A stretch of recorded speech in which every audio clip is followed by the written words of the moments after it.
Hey everyone, welcome back to the channel. Tonight I'm diving into some absolutely wild stories from the Am I the Bad Person subreddit that'll make you question everything you thought you knew about family loyalty, friendship, and basic human decency. I've got a collection of stories here that range from heartbreaking to infuriating to just plain bizarre. Before we jump in, make sure to leave a like on the video and comment where you're watching from.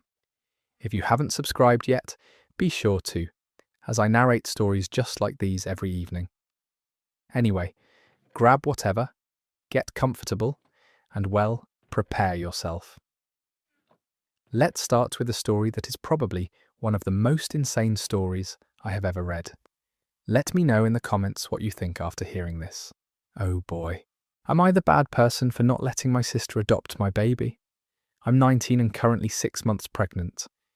This wasn't exactly planned, but I've decided to keep my baby and raise them myself. I've been working 2 jobs to save up money. I've got a supportive partner, and honestly, I'm excited about becoming a mum, even though I know it's going to be challenging.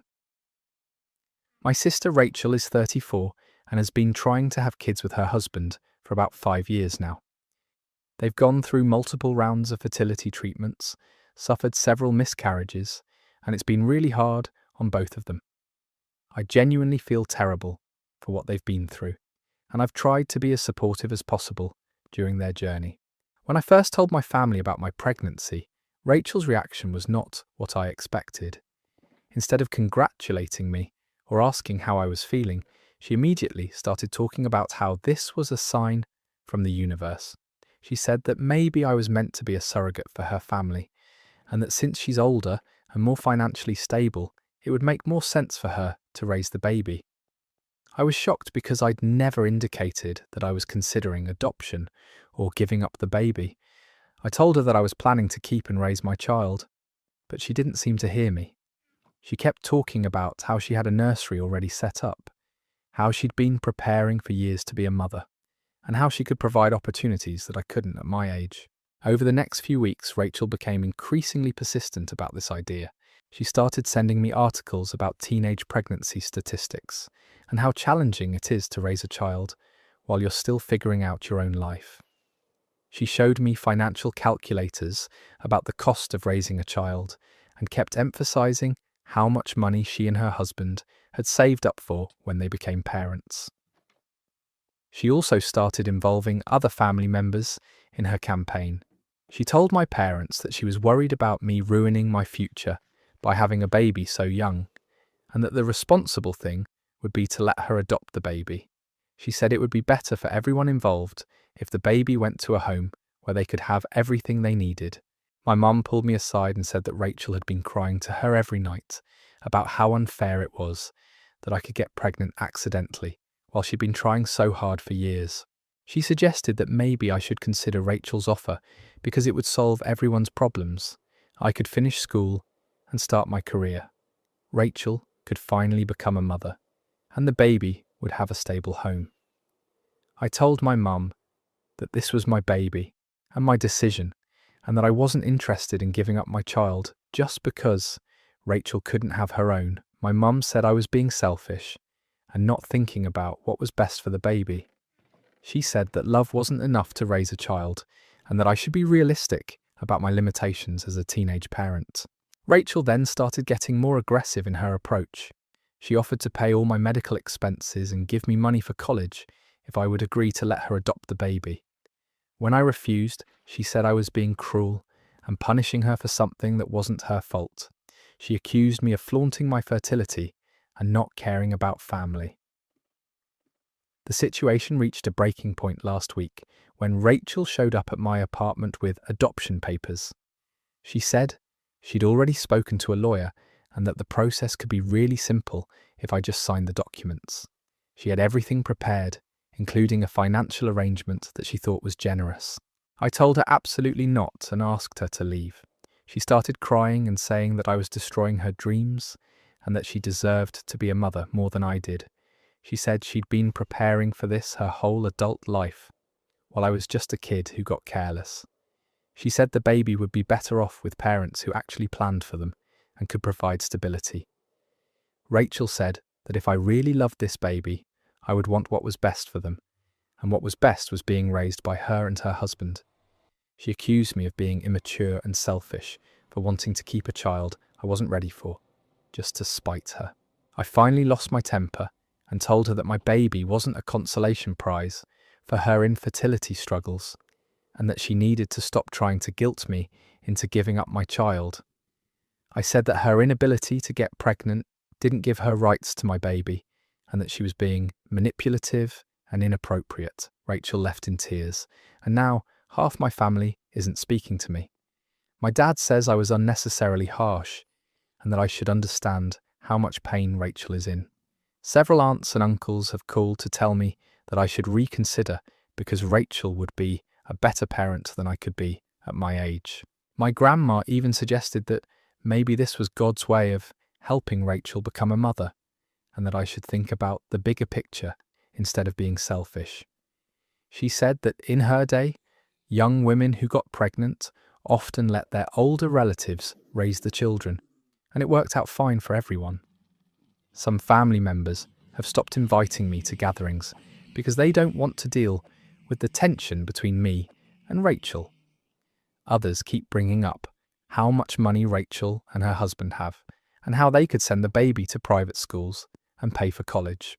I feel like I'm going crazy because everyone is acting like I'm being unreasonable for wanting to keep my own baby. Yes, I'm young, and yes, it's going to be challenging, but I have a plan and I have support from my partner. I've been responsible about prenatal care, I'm saving money, and I'm excited about becoming a mother. But now I'm starting to doubt myself because so many people are telling me I'm wrong. Maybe they're right that Rachel would be a better parent. Maybe I am being selfish by keeping a baby I might struggle to provide for. I just don't know anymore. Am I the bad person for not letting my sister adopt my baby? That story is over. This is absolutely insane, and honestly breaks my heart. Your sister is treating your baby like a commodity she's entitled to because of her fertility struggles, which is completely unhinged. The fact that your entire family is pressuring you to give up your child because someone else wants them shows how toxic this situation has become. You're not a baby vending machine, and your pregnancy isn't a solution to your sister's problems. The manipulation and emotional blackmail happening here is genuinely disturbing, and you have every right to keep and raise your own child. Moving on to another family drama that's equally frustrating, but in a completely different way. Am I the bad person for not attending my dad's second wedding? I'm 23, and my parents divorced 2 years ago after I found out my dad was having an affair with his co-worker. The divorce was messy and devastating for our entire family, especially my mum, who had no idea what was happening until I accidentally discovered text messages on my dad's phone. My dad had been cheating with his co-worker Amanda for over a year before anyone found out. When everything came to light, he initially denied it, then tried to minimize it by saying it was just an emotional affair that had gotten out of hand. Eventually, the truth came out that they'd been sleeping together and that he'd been lying to our family for months about working late and business trips. The divorce destroyed my mum. She'd been married to my dad for 25 years and never saw it coming. She had to go to therapy to deal with the betrayal and depression, and she's still struggling to rebuild her confidence and trust in relationships. Watching her go through that was one of the hardest things I've ever experienced. My dad, on the other hand, seemed to move on immediately. He moved in with Amanda right after the divorce was finalised and acted like everything was normal. He kept trying to have regular father-son conversations with me, like nothing had changed, which was incredibly frustrating because everything had changed. 6 months ago, my dad called to tell me he was engaged to Amanda. He seemed excited and expected me to be happy for him.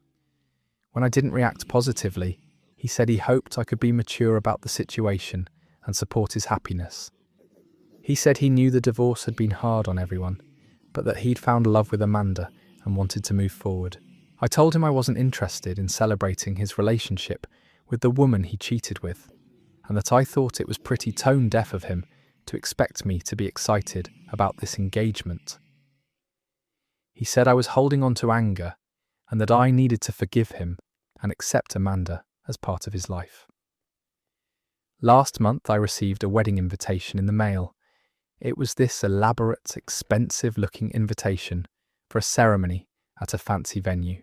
Seeing Amanda's name on there as the bride made me feel sick to my stomach. This was the woman who had helped destroy my parents' marriage, and now she was going to be my stepmother. My dad called a few days later to ask if I'd received the invitation and to tell me how excited he was about the wedding.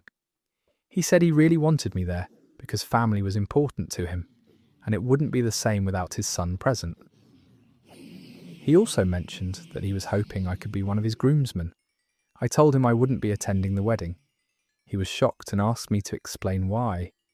I said that I couldn't celebrate his marriage to the person he cheated with, and that it felt like a betrayal of my mum to be there. I said that while I was trying to maintain a relationship with him, I wasn't ready to pretend that what he did was okay or to welcome Amanda into our family. My dad got angry and said I was being childish and vindictive. He said the affair was between him and my mum and that I shouldn't punish him forever for making a mistake. He argued that he deserved to be happy and that Amanda made him happy in ways my mum never did. He said that comment really crossed a line for me. He then tried to guilt me by saying that missing his wedding would permanently damage our relationship.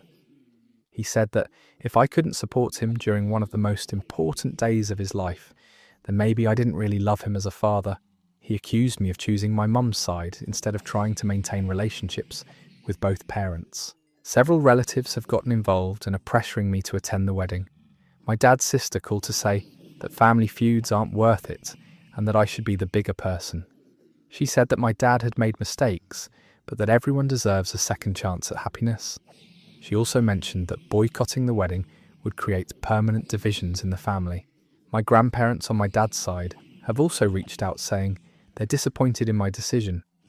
They said that no matter what happened between my parents, I should still support my father's major life events. They argued that holding grudges only hurts everyone involved and that I was being immature. Even some of my friends think I should go to keep peace in the family. They say that attending the wedding doesn't mean I approve of the affair, just that I'm willing to move forward for the sake of my relationship with my dad. They point out that staying angry forever won't change what happened and will only make my own life more difficult. But every time I think about sitting in that church watching my dad marry the woman he cheated with, I feel physically ill. It feels like I'd be betraying my mum and validating what he did. My mum hasn't said anything about whether I should go, but I know it would hurt her to see me there, celebrating this relationship. I also feel like attending would send the message that there are no real consequences for his actions. He destroyed our family, caused tremendous pain to my mum, and now expects everyone to just move on because he's happy. It doesn't seem fair that he gets to have his perfect wedding while my mum is still dealing with the emotional aftermath of his betrayal. The wedding is next month, and my dad has stopped speaking to me since I confirmed I wouldn't be there. Amanda sent me a text saying she was disappointed because she was hoping we could start fresh and build a relationship. She said she understood why I was angry, but hoped I could find it in my heart to forgive them both. Am I the bad person for not attending my dad's second wedding? That story is finished. Your dad has some serious nerve expecting you to celebrate his marriage to his affair partner, while your mum is still picking up the pieces of her life. The manipulation and guilt-tripping is textbook cheater behaviour. He wants to rewrite history where he's the victim for facing consequences. You're not required to co-sign his happiness, especially when it was built on the destruction of your family. Standing by your principles doesn't make you vindictive. It makes you someone with integrity. Here's another story about family expectations that'll make your blood boil. Am I the bad person for charging my brother rent? I'm 28 and own a small 3-bedroom house that I worked really hard to afford. My younger brother Jake is 24 and graduated from college last year with a degree in graphic design. He's been struggling to find steady work in his field and has been living with our parents since graduation. About 6 months ago, Jake asked if he could stay with me temporarily while he looked for a job and saved up money for his own place. He said he needed to get out of our parents' house because living there was affecting his mental health and making it harder for him to feel like an independent adult. I understood that feeling and agreed to let him stay for a few months. Jake moved into my spare bedroom and initially seemed grateful for the opportunity. He helped with some household chores and was generally a decent roommate. I didn't charge him anything for the first 2 months because I wanted to help him get on his feet and I knew he didn't have much money. But as time went on, Jake became more comfortable and less helpful around the house. He stopped doing dishes, left messes in the common areas, and started treating my place like a free hotel rather than a shared living space. He also wasn't making much progress on finding steady employment, instead taking occasional freelance gigs that barely covered his personal expenses. After 3 months, I realised that Jake had settled in and wasn't actively working toward moving out. When I asked him about his timeline for finding his own place, he said he was still figuring things out and asked if he could stay a bit longer. I said that was fine, but that I thought it was time for him to start contributing financially to the household. I told Jake that I'd like him to pay $400 a month, which would cover his portion of utilities, groceries, and a small contribution toward the mortgage. This seemed reasonable to me since he was essentially getting a private bedroom in a nice house for much less than he'd pay for even a studio apartment in our area. Jake was shocked by this request and said he thought family was supposed to help each other without expecting payment. He argued that since I owned the house anyway, his presence wasn't really costing me extra money. He said charging him rent felt like I was trying to profit off of his difficult situation.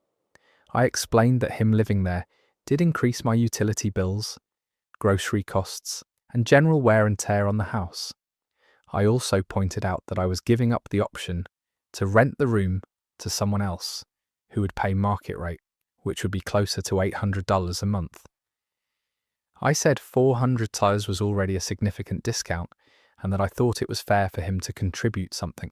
Jake said he couldn't afford $400 a month on his irregular freelance income. He suggested maybe $150 would be more reasonable, but I felt like that wasn't enough to cover his actual costs. We went back and forth trying to negotiate, but couldn't agree on an amount that worked for both of us. The situation got more complicated when our parents found out about the rent discussion. Jake had called them complaining about my request, and they called me to express their disappointment. My mum said she was surprised I would charge my own brother rent when he was already struggling financially. She said family should support each other during difficult times without making it transactional.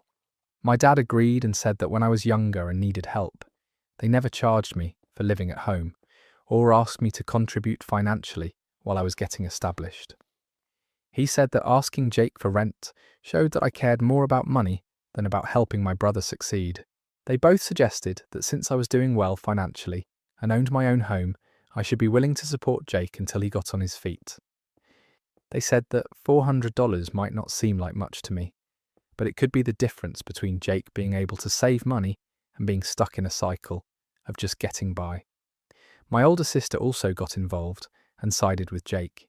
She said that charging him rent was essentially forcing him to choose between helping me pay my mortgage and saving money to eventually move out. She argued that requiring him to pay rent might actually make it take longer for him to become independent, which would be counterproductive for everyone.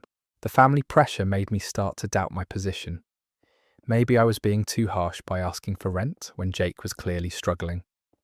Maybe I should be more patient and supportive during this transitional period in his life. Maybe charging family rent really was inappropriate and went against the values I was raised with, but at the same time, I felt like I was being taken advantage of.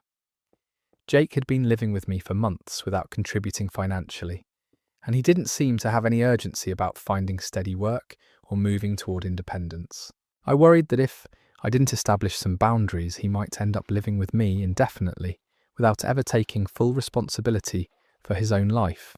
I also felt frustrated that my parents were criticizing my decision when they were the ones who wanted Jake to move out of their house in the first place. If they thought family should support each other unconditionally, why weren't they letting him stay with them rent-free instead of pushing him to live with me? After a lot of family drama and guilt-tripping, I decided to compromise. I told Jake he could stay for 3 more months without paying rent, but that after that, he would need to either start paying $400 a month or find his own place. I hoped this would give him enough time to find steady work while still establishing a clear expectation for the future. Jake seemed relieved by this compromise, but I could tell he wasn't thrilled about the eventual rent requirement. Our parents thanked me for being flexible, but I sensed they still thought I was being unreasonable about the whole situation. It's been 2 months since that conversation, and Jake still hasn't found steady work. He's had a few small freelance projects, but nothing that would support him living independently. I'm starting to worry that when the 3-month deadline arrives, we'll be right back to the same argument about rent and expectations. I love my brother and want to help him succeed, but I also feel like I deserve to have my generosity appreciated and not taken for granted. I don't think asking for a reasonable contribution toward household expenses makes me a bad person, but the family pressure is making me second-guess everything. Am I the bad person for charging my brother rent? And that story's done. This is such a classic case of family members being generous until they're expected to put their money where their mouth is. Your parents are happy to criticize you for charging rent, while conveniently forgetting they kicked Jake out in the first place. $400 for a room in a house is incredibly reasonable, and asking for basic financial contribution after months of free housing isn't cruel. It's called being an adult. Jake's treating your house like a free vacation rental, while your family guilt trips you for having boundaries.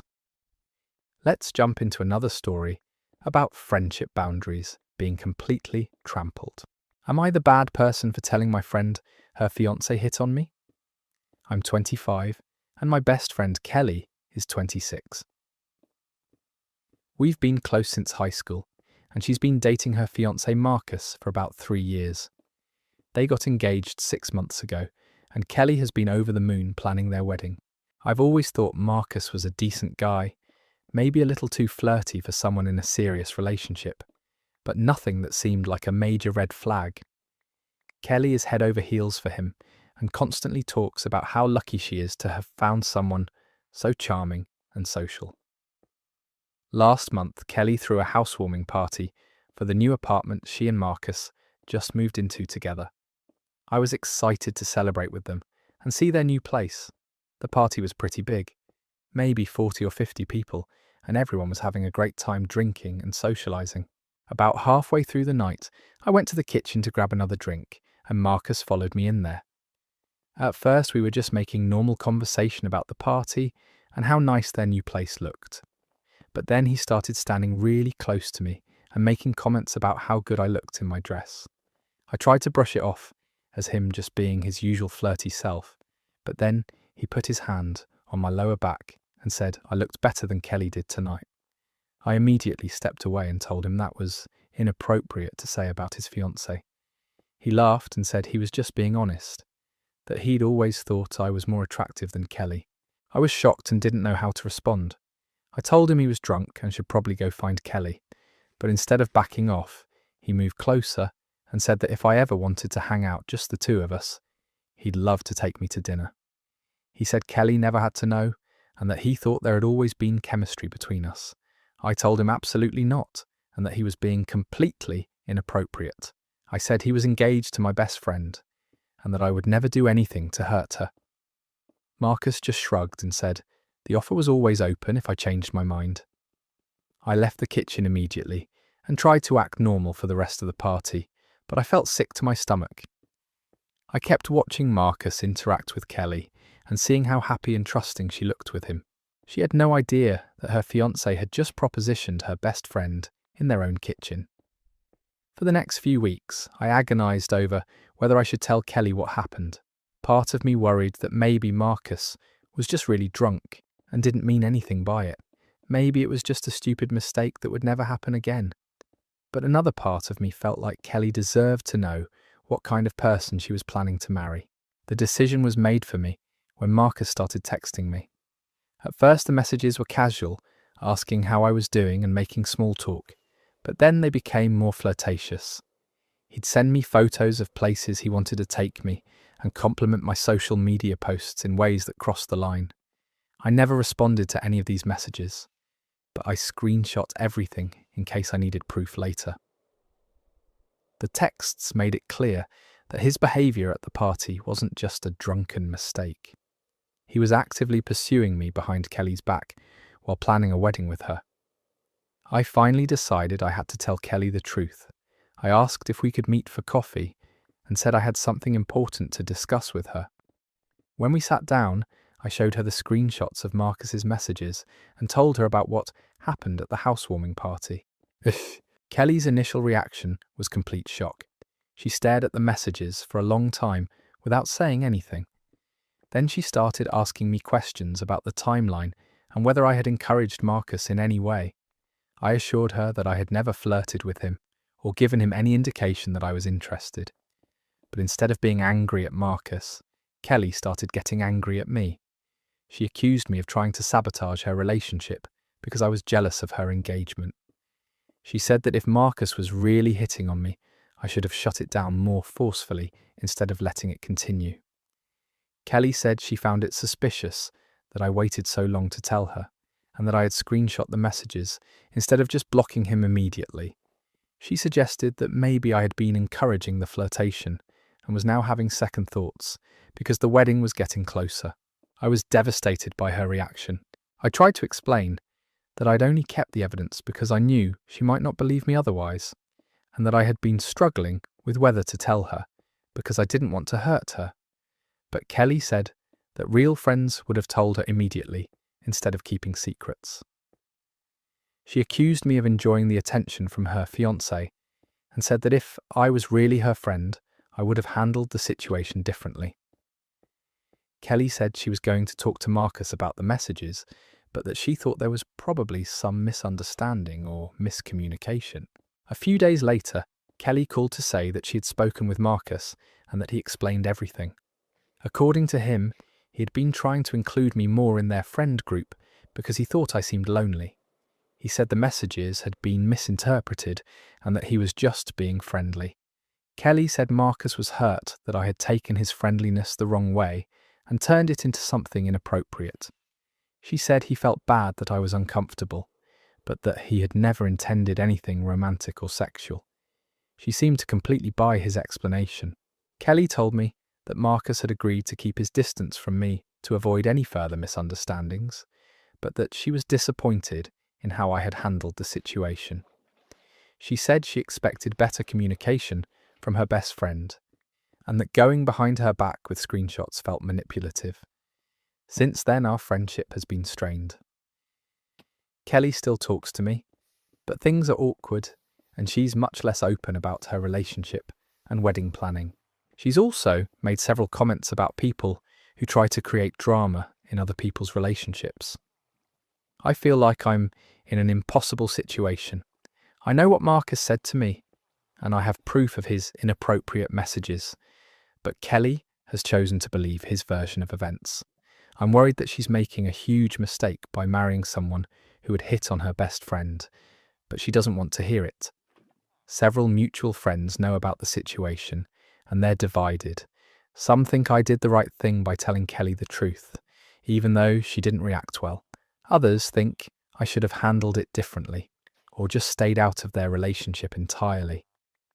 I keep second-guessing myself and wondering if I should have just ignored Marcus's behaviour instead of creating all this drama. Maybe Kelly is right that I misinterpreted his intentions. But deep down, I know what he said to me, and I know it was inappropriate. The wedding is in 3 months and I'm still invited, but I don't know how to act around Marcus knowing what I know. Kelly seems determined to go through with the marriage, regardless of my concerns, and I'm afraid that speaking up has only damaged our friendship without actually protecting her. Am I the bad person for telling my friend her fiancé hit on me? That story is over. Kelly is in complete denial and shooting the messenger instead of facing the reality that her fiancé is a creep. You did exactly what a good friend should do by telling her the truth with actual evidence, and she chose to believe his pathetic excuse instead.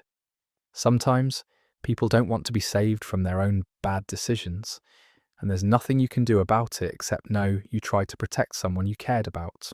Moving into another story about basic courtesy and exhaustion. Am I the bad person for not giving up my seat to a pregnant woman? I work as a nurse at a busy downtown hospital, and I'd just finished pulling a double shift. I'd been on my feet for 16 straight hours dealing with back-to-back emergencies, and I was absolutely exhausted. All I wanted was to get home, take a shower, and collapse into bed. I was waiting for the subway around 11 at night after finally getting off work. The train was pretty crowded even at that hour, which isn't unusual for our city. When I got on, I was lucky enough to grab one of the last available seats.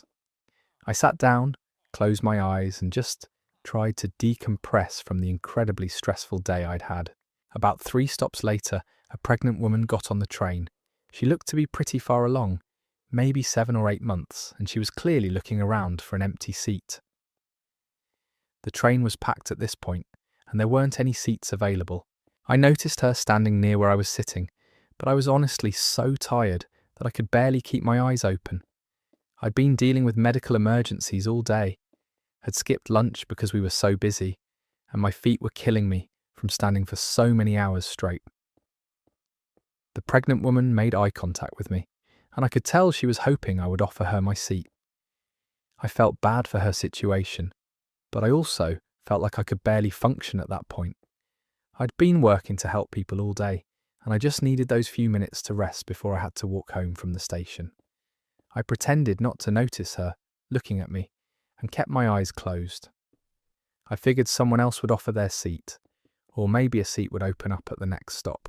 I tried to convince myself that I deserved to rest after working such a long and difficult shift. But then an older man sitting across from me stood up and offered the pregnant woman his seat. She accepted gratefully and sat down, but not before giving me a really dirty look.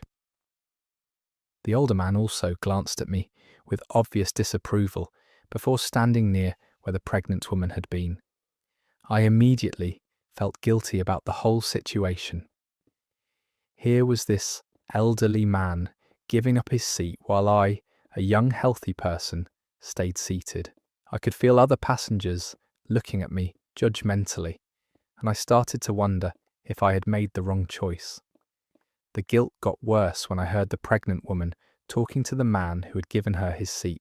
She was telling him about how uncomfortable it was to stand for long periods during pregnancy and how much her back and feet were hurting. She mentioned that she was having trouble sleeping and that her doctor had told her to rest as much as possible. I wanted to explain that I was exhausted too, that I had just worked a double shift taking care of people, that I was barely holding it together, but I couldn't say anything without seeming like I was making excuses or trying to justify my behaviour after the fact. When I got home, I told my roommate about what happened, and she said I should have given up my seat regardless of how tired I was. She said that pregnancy is temporary but difficult, and that the right thing to do would have been to sacrifice my comfort for someone who needed it more. She pointed out that I'm young and healthy, while pregnancy can be physically demanding and uncomfortable. But my boyfriend disagreed and said that I had every right to keep my seat after working such a long shift. He argued that just because someone is pregnant doesn't mean they automatically deserve special treatment, especially when I had been working all day to help people. He said that other passengers could have offered their seats and that it wasn't solely my responsibility. I posted about the situation on social media without thinking it through, and the responses were pretty divided.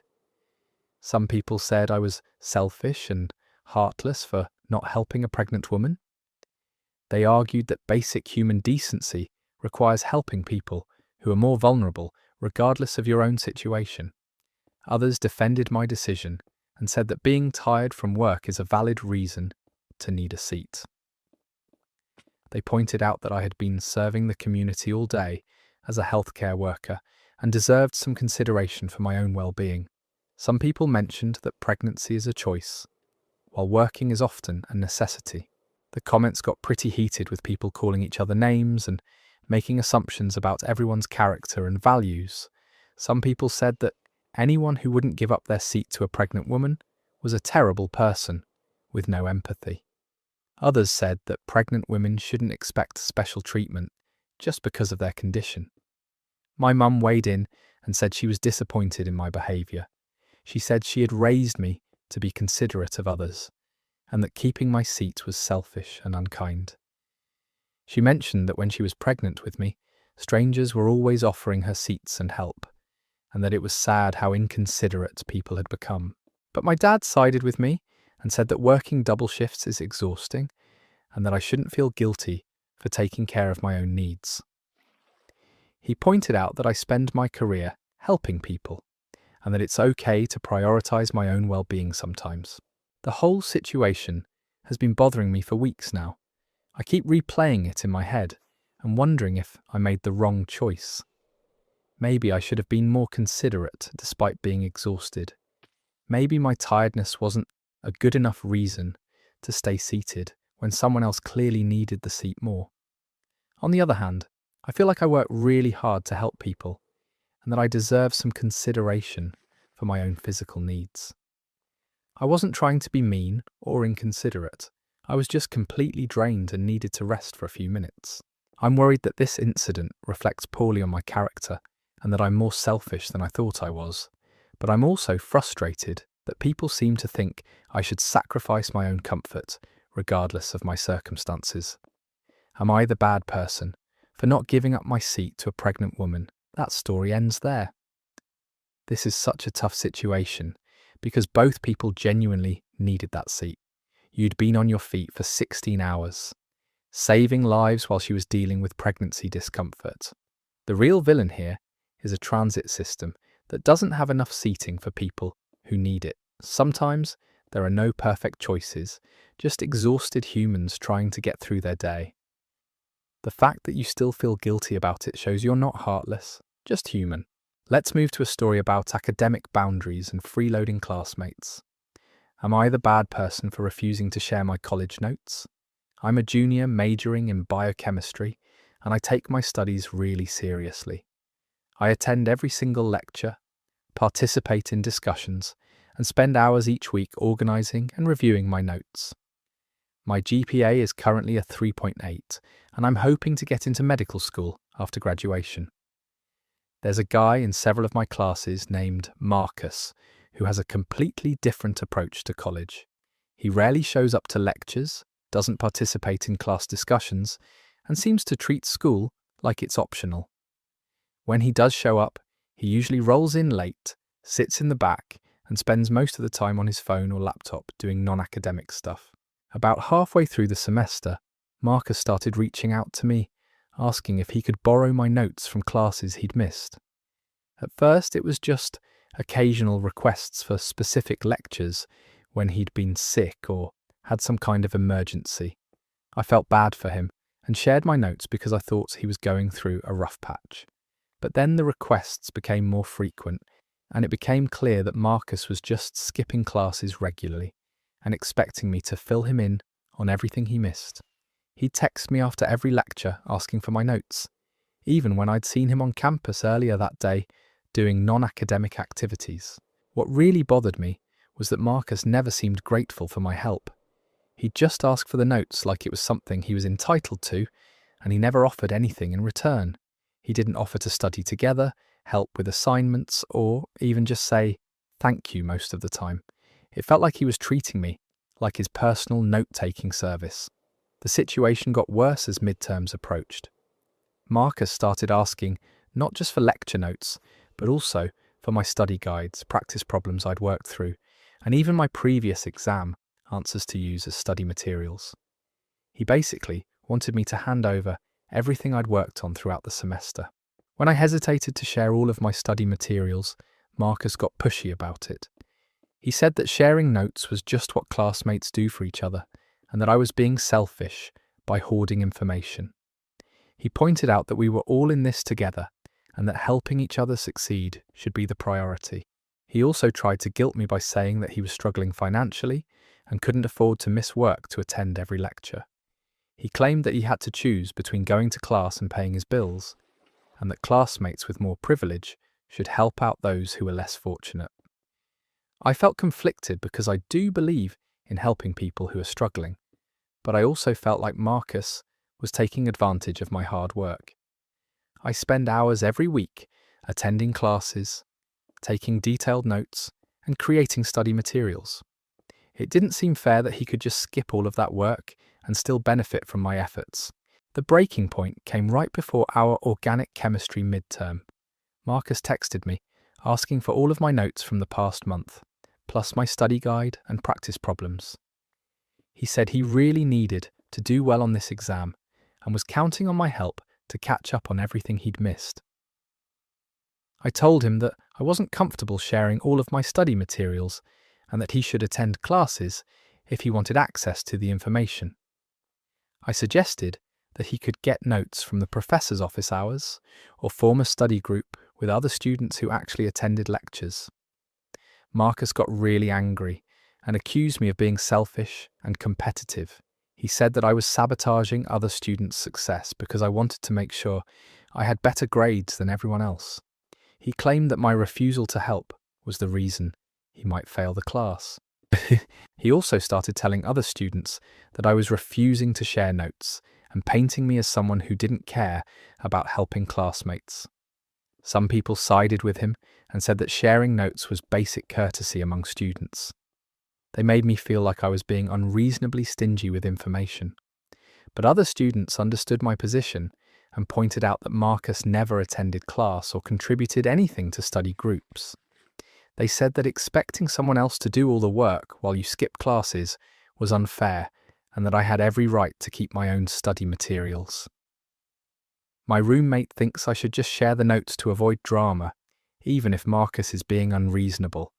She says that helping classmates is more important than making a point about fairness, and that being generous with study materials is just part of college culture. But my older brother, who went through medical school, completely disagrees. He says that people like Marcus exist everywhere, and that enabling their behaviour just makes it worse. He argues that Marcus needs to learn responsibility, and that giving him my notes won't help him develop the study skills he'll need for future success. My parents are divided on the issue. My mum thinks I should be more generous and helpful to struggling classmates, while my dad says that Marcus is clearly taking advantage of my hard work and that I shouldn't reward that behaviour. The exam is next week and Marcus has been texting me daily asking for my notes. He's alternating between trying to guilt me about his financial situation and getting angry about my selfishness. Yesterday he said that if he fails the class, it will be partially my fault for not helping a classmate in need. I'm starting to doubt myself and wonder if I'm being too harsh. Maybe I should just share the notes to help him out, even if his approach to asking was problematic. But I also feel like giving in now would just encourage him to continue skipping classes and relying on other people's work. Am I the bad person for refusing to share my college notes? That story is finished. Marcus has spent an entire semester treating you like his personal secretary while contributing absolutely nothing to his own education. The nerve of him claiming you'll be responsible if he fails when he's the one who chose to skip every class is mind-blowing. You're not running a charity for lazy students, and sharing your hard work with someone who refuses to do their own just enables their terrible behaviour. He made his choices. Now he gets to live with the consequences. Here's another story about living situations and cleanliness standards that hits way too close to home. Am I the bad person for not letting my girlfriend move in? I've been dating Sarah for about 8 months, and our relationship has been great overall. We get along well, have fun together, and I genuinely care about her. My lease is up for renewal next month, and Sarah has been dropping hints about us moving in together. Last week she brought it up directly and asked if I wanted to find a place we could share. She said it would be more economical for both of us, and that she was excited about the next step in our relationship. I told her I needed some time to think about it, which seemed to hurt her feelings. The thing is, I have some serious concerns about living with Sarah based on what I've observed when spending time at her current place. Her apartment is consistently messy in ways that go beyond just being lived in or cluttered. There are dishes piled up in the sink for weeks at a time, food containers left out until they get mouldy, and clothes scattered everywhere. Her bathroom is particularly bad, with hair clogging the drain, toiletries spilled all over the counter, and a general lack of basic cleaning. The few times I've used her shower, I've had to clean it first because it was so dirty. Her kitchen counters are sticky and covered with spills that have been there so long they've basically become permanent stains. I'm not a neat freak by any means, but I do like having a clean living space. I wash my dishes within a day of using them, I clean my bathroom weekly, and I keep common areas tidy. Sarah's approach to cleanliness is so different from mine that I worry we'd constantly clash about household responsibilities. When I've gently brought up the cleanliness issue before, Sarah gets defensive and says that she's too busy with work and school to worry about keeping everything perfect. She claims that I have unrealistic standards and that most people live more casually than I do. She's also made comments about how I'm uptight about cleaning and that I need to relax more about household mess.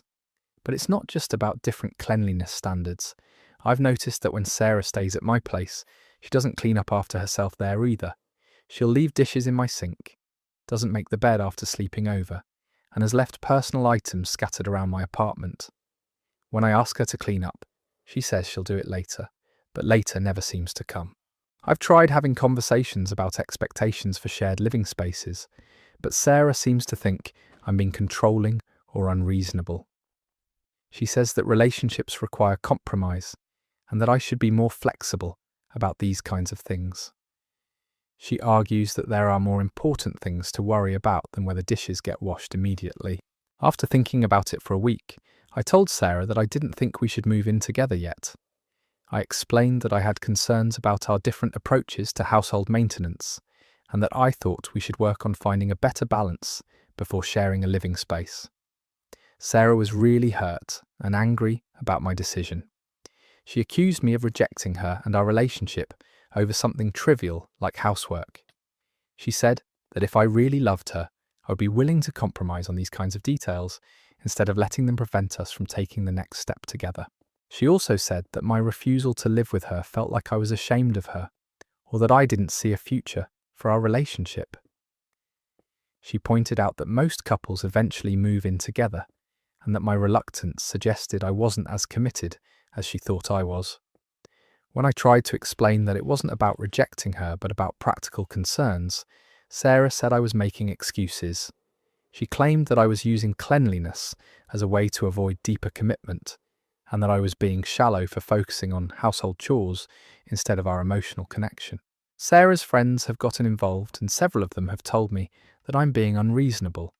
They say that everyone has different cleanliness standards, and that expecting your partner to match your exact preferences is controlling behaviour. They argue that compromise is essential in relationships, and that I should be more understanding of Sarah's lifestyle. Her best friend specifically called me out and said that I was being judgmental, and that Sarah deserved someone who would accept her as she is rather than trying to change her. She said that holding cleanliness standards over someone's head was a red flag for controlling behaviour in relationships. My friends are more divided on the issue. Some think I'm being smart by recognising incompatibility before making a big commitment, like signing a lease together. They point out that living together is a major step, and that household compatibility is actually really important for a relationship success. They say that if Sarah is otherwise a great girlfriend, I should be willing to compromise more. But others think I'm being too picky and that I shouldn't let housework issues prevent the relationship from progressing. They argue that couples can work through these kinds of practical differences if they communicate well. My sister thinks I should give Sarah a chance and maybe set up some kind of trial period where we spend more extended time together to see if we can find a balance. She says that sometimes people change their habits when they're in a more serious living situation, and that Sarah might be more motivated to maintain cleanliness in a shared space. But my brother completely supports my decision and says that fundamental differences in cleanliness and responsibility are major, and that I'm smart to recognize potential of the most common sources of relationship problems, compatibility issues. He points out that household conflicts are one issues before they become bigger problems. Sarah has been distant since our conversation and says she needs to think about whether she wants to continue dating someone who doesn't want to live with her. She's made comments about feeling like I don't really accept her for who she is and that maybe we want different things from our relationship. I feel terrible about hurting her feelings, but I also feel like I made the right decision for both of us. Living together with such different approaches to cleanliness would probably create constant conflict and resentment, but I'm also worried that I'm being too rigid and that I should be more willing to compromise for someone I care about. Am I the bad person for not letting my girlfriend move in? That story wraps up there. You dodged a major bullet by recognizing this incompatibility before signing a lease together. Living with someone who leaves moldy food containers around isn't about having for shared spaces. The fact that she can't even different standards, it's about basic hygiene and respect, clean up after herself. At your place shows this isn't just about being busy or stressed.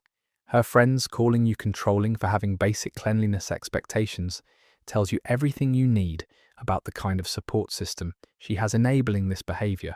Let's transition into a story about academic pressure and friendship expectations. Am I the bad person for skipping my friend's baby shower?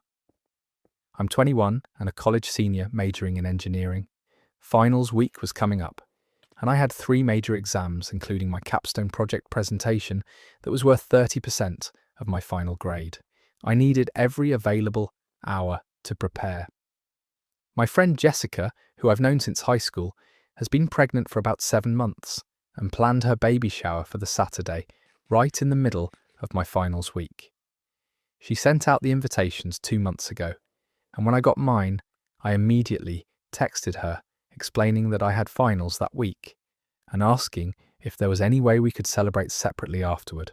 Jessica said she couldn't change the date because her family was flying in from out of state specifically for that weekend, and the venue was already booked. She seemed disappointed but told me she understood that school had to come first. I thought that was the end of it and started planning to send a nice gift and take her out for lunch once finals were over. But as the baby shower got closer, Jessica started pressuring me more and more to attend. She texts me almost daily about how much it would mean to her to have me there, how I was one of her oldest friends, and how hurt she was that I was choosing school over her special day. She said that real friends would make sacrifices for important moments like this. Jessica also started involving other people in the campaign to get me to attend. Her mum called me to say how disappointed Jessica was and how this was a once-in-a-lifetime event that I couldn't make up later.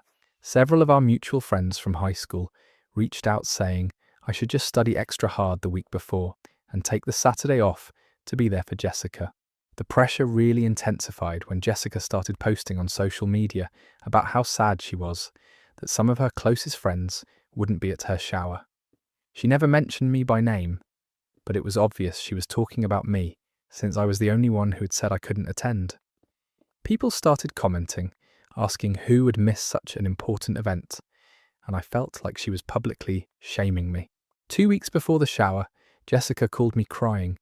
She said she felt abandoned by me and that she was starting to think I didn't really care about her friendship. She brought up all the times we'd supported each other through high school drama and said she couldn't believe I was letting her down when she needed me most. She also said that my capstone project was just schoolwork, while her baby shower was a life event that would never happen again.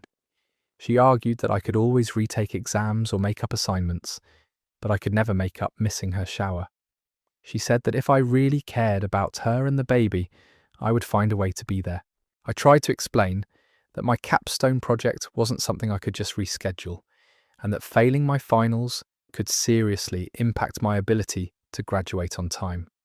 I'd already spent thousands of dollars and years of work getting to this point, and I couldn't risk my academic success even for a close friend. Jessica got angry and said I was being selfish and using school as an excuse to avoid celebrating with her. She accused me of not being happy about her pregnancy and said that maybe she was wrong about how close our friendship really was.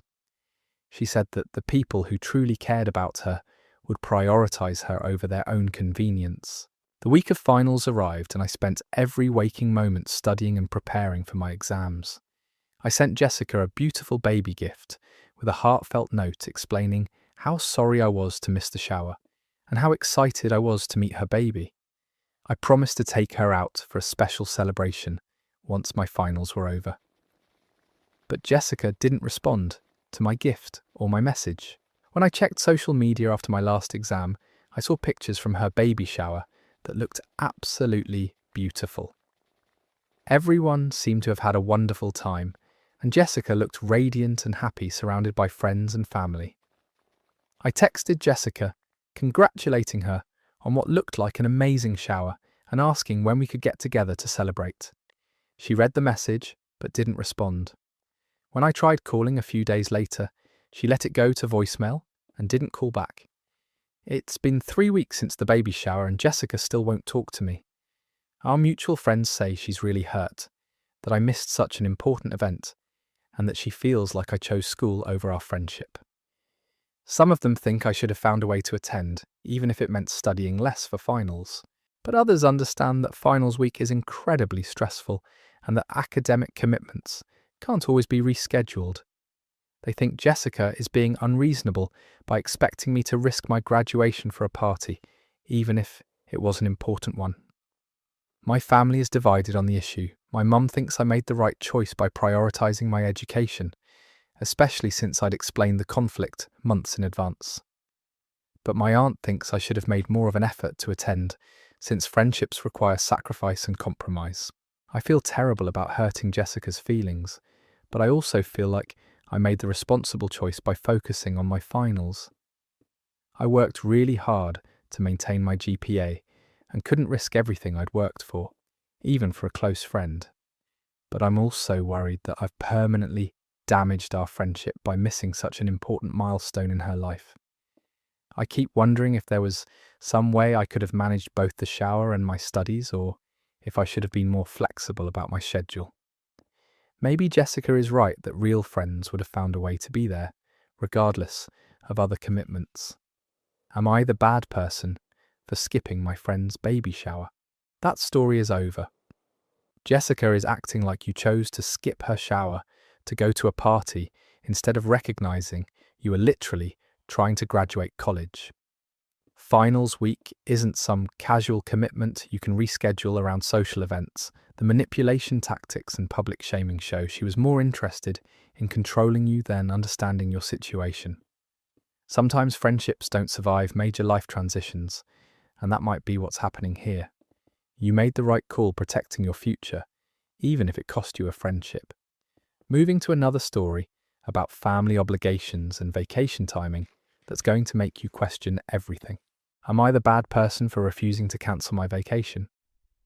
I'm 29 and I've been planning a 2-week trip to Europe for over a year. I saved up money, requested time off from work, booked flights and hotels, and even started learning some basic phrases in the languages of the countries I plan to visit. This vacation was going to be my first real break in 3 years, and I was incredibly excited about it. The trip was scheduled for the 3rd week of June, and I'd had these dates locked in since last January. I told my entire family about my travel plans months ago, and even showed them my itinerary because I was so excited to share my adventure with them. Last month, my cousin Rebecca called to tell me she was engaged and planning her wedding. I was thrilled for her and her fiancé since they'd been together for 5 years and were clearly perfect for each other. I asked when the wedding would be, expecting her to say sometime in the fall or next spring. Rebecca told me they'd decided to have the wedding on June 20th, which was right in the middle of my planned vacation. My heart sank because I realised there was going to be a conflict between my trip and her wedding.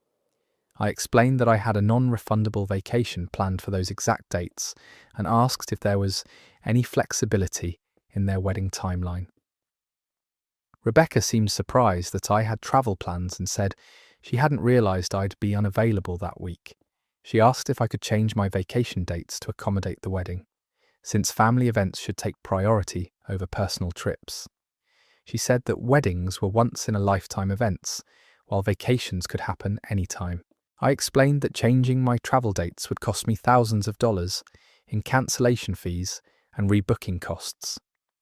My flights alone would cost over $1,500 to change, and several of my hotel reservations had strict no cancellation policies. I'd also already arranged time off from work, and changing those dates would be complicated, since other people had scheduled their own time off around my absence. Rebecca said she was disappointed that I was prioritizing money over family, and that she'd always assumed I would be at her wedding. She pointed out that she'd invited me to be in the wedding party, and that my absence would create problems with the ceremony planning. I felt terrible about the situation, but explained that I simply couldn't afford to lose thousands of dollars on cancellation fees, especially when I'd planned this trip so far in advance. I offered to celebrate with them before or after my trip, and suggested that maybe we could have a special dinner when I returned. But Rebecca wasn't satisfied with this compromise. She started involving other family members in the conflict, telling them that I was choosing a vacation over her wedding. My aunt called to say how hurt Rebecca was and how disappointed the family would be if I missed such an important event. My mum got involved and said that family should always come first, regardless of financial considerations. She suggested that I could take a different vacation later in the year and that missing Rebecca's wedding would damage relationships permanently. She said that money could be earned back, but family moments couldn't be replaced. Rebecca's mum, my other aunt, called me directly to ask if I would reconsider. She said that Rebecca had been dreaming of her wedding for years, and that having her close family members there was incredibly important to her. She offered to help pay some of the cancellation fees if that would make it easier for me to change my plans. Even my grandparents weighed in, saying that they remembered when family events took precedence over personal plans and that young people today were too focused on their own desires instead of family obligations. They said that in their day, family weddings were considered sacred and that everyone would rearrange their lives to attend.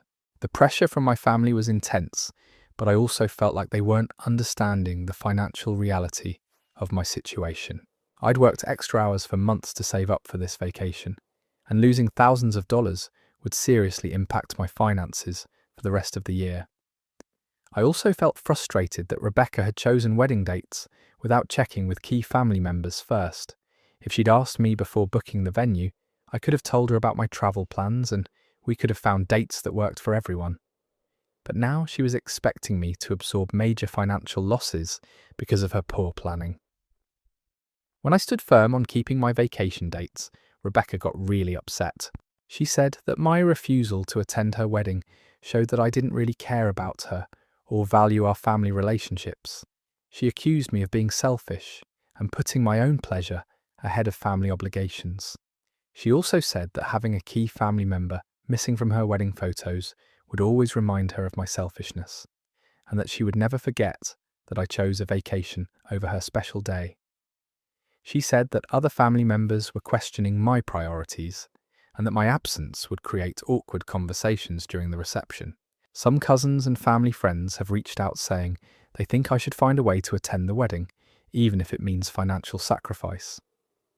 They argue that family events like weddings are more important than personal travel plans, and that I'll regret missing this milestone for the rest of my life.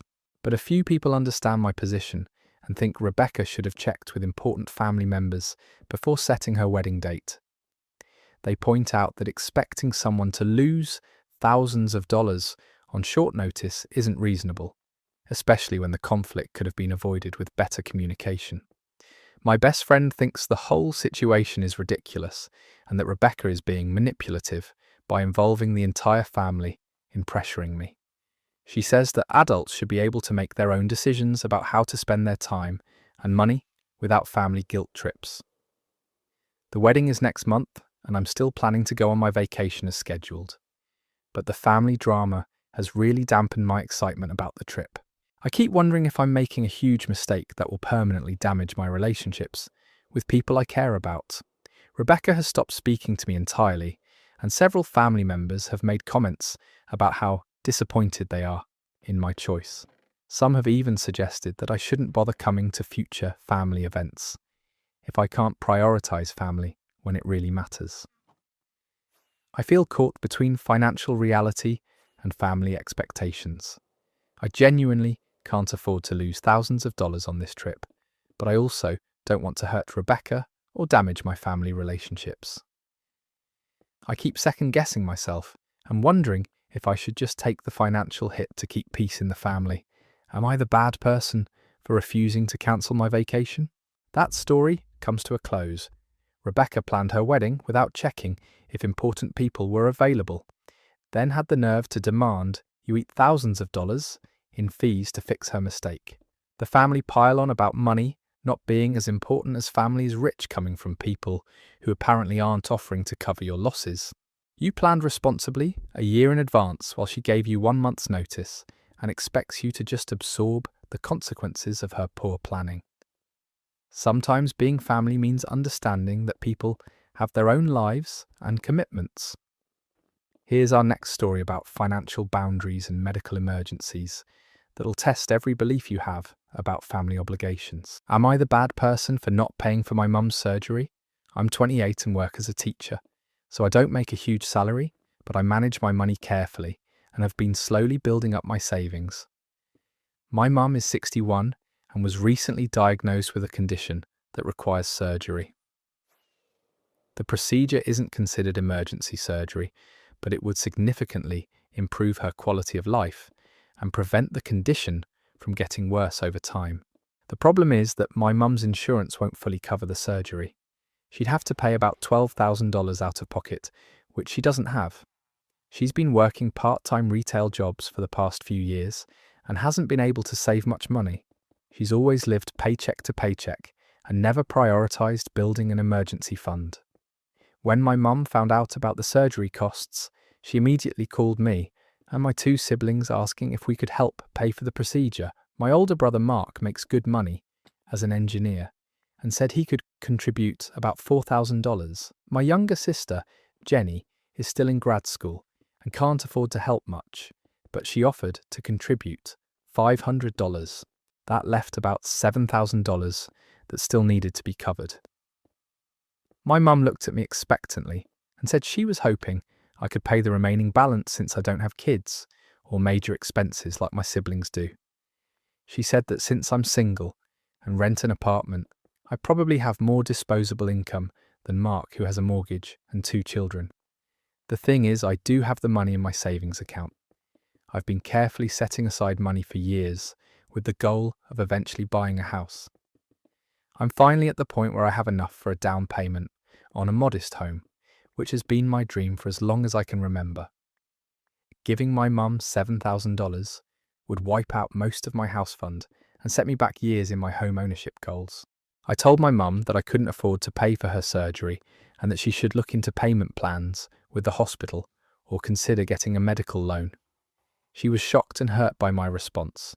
She said she couldn't believe I would refuse to help her when she needed it most, especially when I had the money available. My mum started crying and said that she'd sacrificed everything for her children when we were growing up, and that she expected us to help her when she needed it.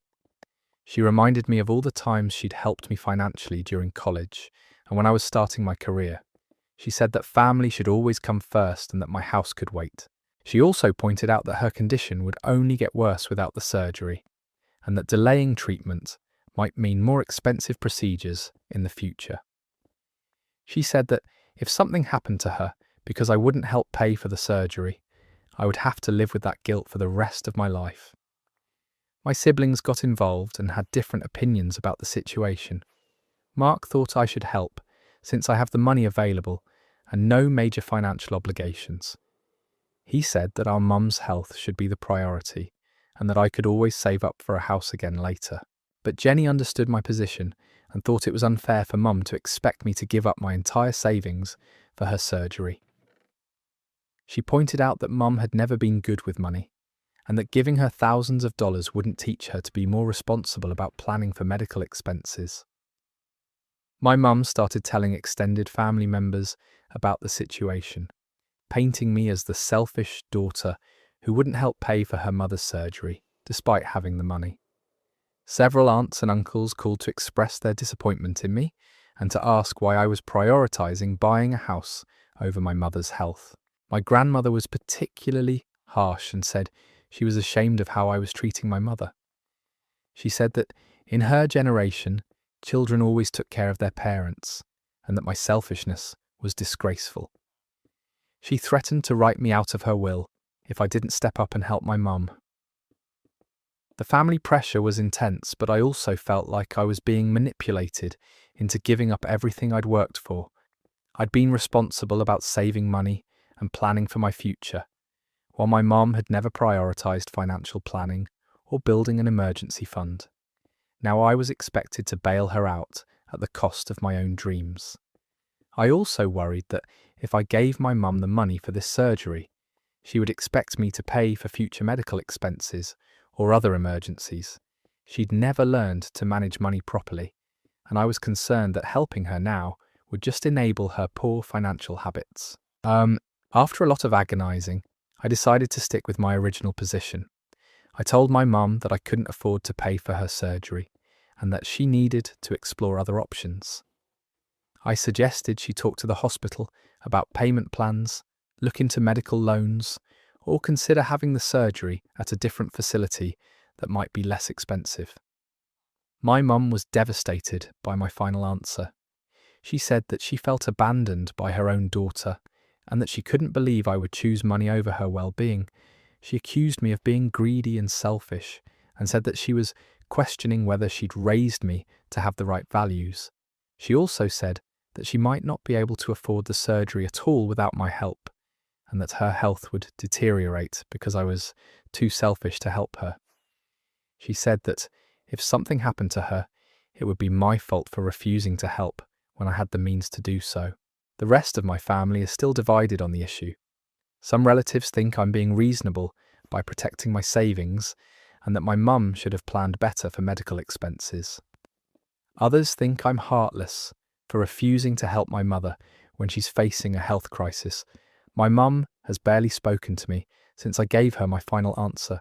When we do talk, she's cold and distant. She's made several comments about how disappointed she is in me and how she never thought her own daughter would abandon her when she needed help most. I feel guilty every day about my decision, but I also feel like I made the right choice for my financial future. I worked hard to save that money, and I don't want to give up my dream of home ownership because my mum didn't plan ahead for medical expenses. Am I the bad person for not paying for my mum's surgery? That story concludes right there.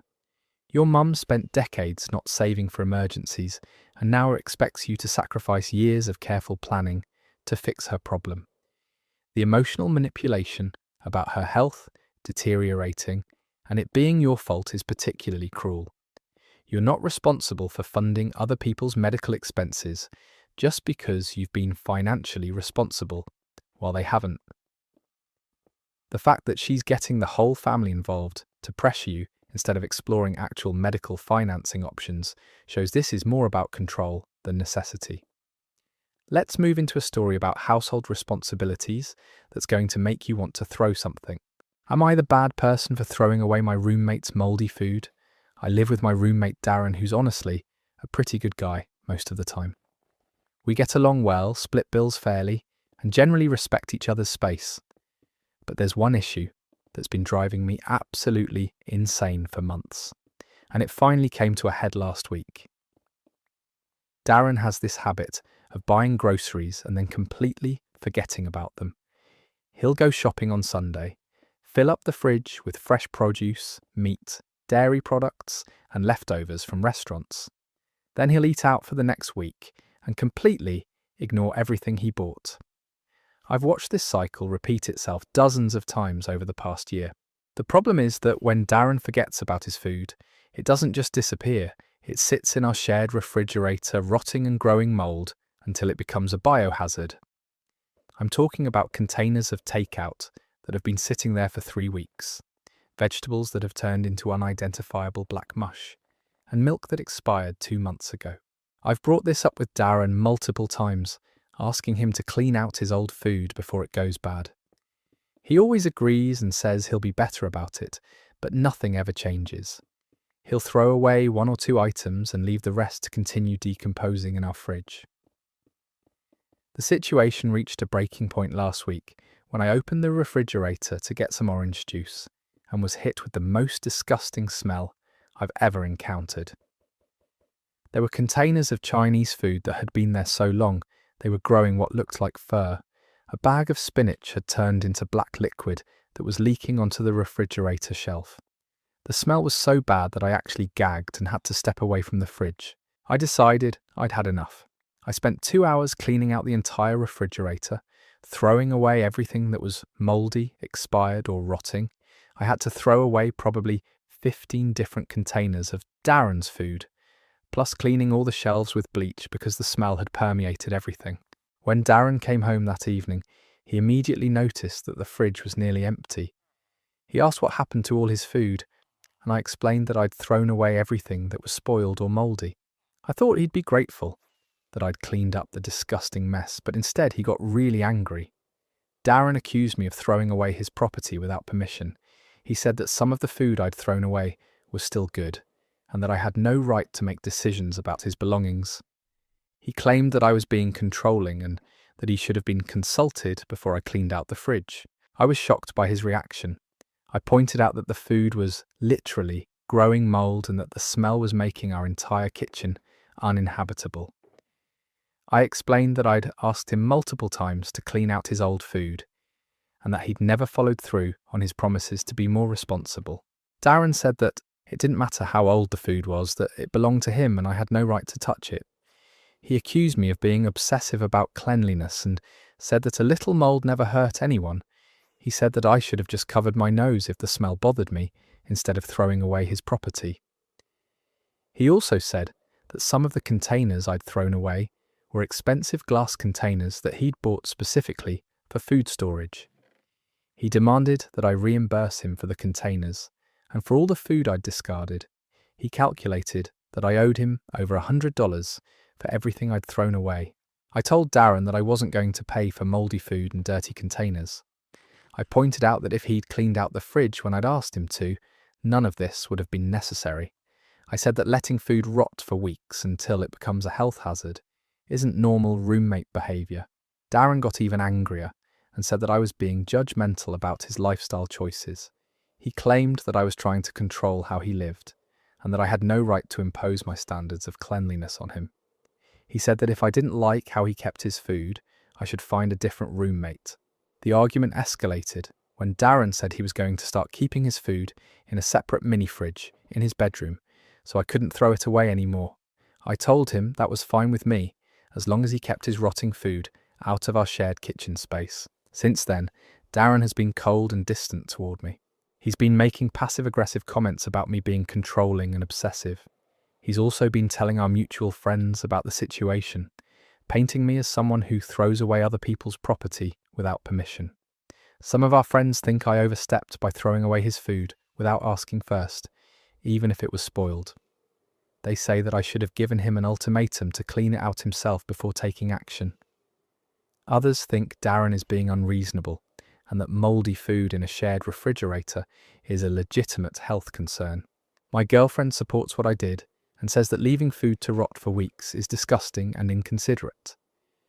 But my sister thinks I should have been more patient and found a way to work with Darren instead of just throwing everything away. The whole situation has made living together really uncomfortable. Darren acts like I violated his trust by cleaning the fridge, while I feel like he's been disrespecting our shared living space for months. I'm starting to wonder if we're just incompatible as roommates. Am I the bad person for throwing away my roommate's mouldy food? That story ends there.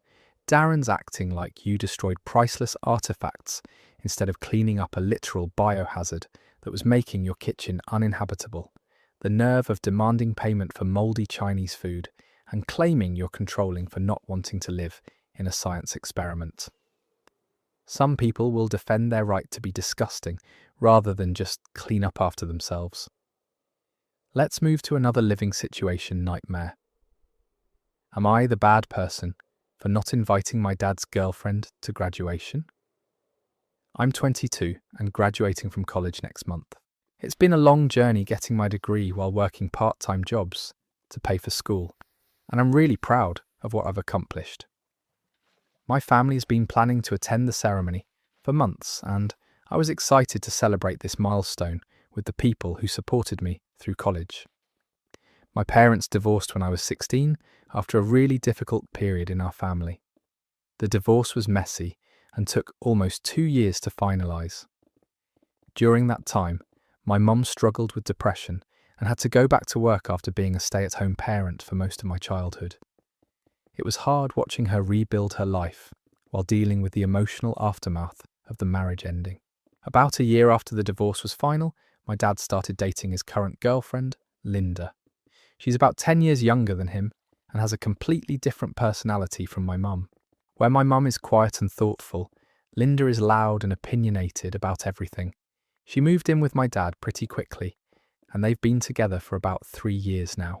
From the beginning, Linda has made comments about my mum that I've found really inappropriate and hurtful. She'll say things like how much happier my dad is now, that he's not with someone so negative and boring.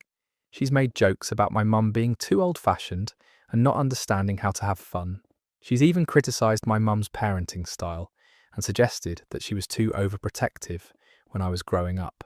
What really bothers me is that Linda makes these comments in front of me, like she expects me to agree with her or laugh along. When I don't respond positively, she'll say she's just being honest and that I should be glad my dad found someone who makes him happy. She acts like criticising my mum is somehow doing me a favour. Linda has also tried to insert herself into family traditions and memories in ways that feel really inappropriate. She'll talk about how she would have handled certain situations differently when I was younger, or make suggestions about family vacations and celebrations as if she's been part of our family for decades instead of just a few years.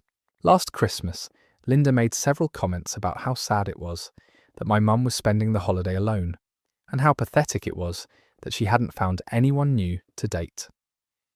She said it in this fake sympathetic way that was clearly just meant to put my mum down.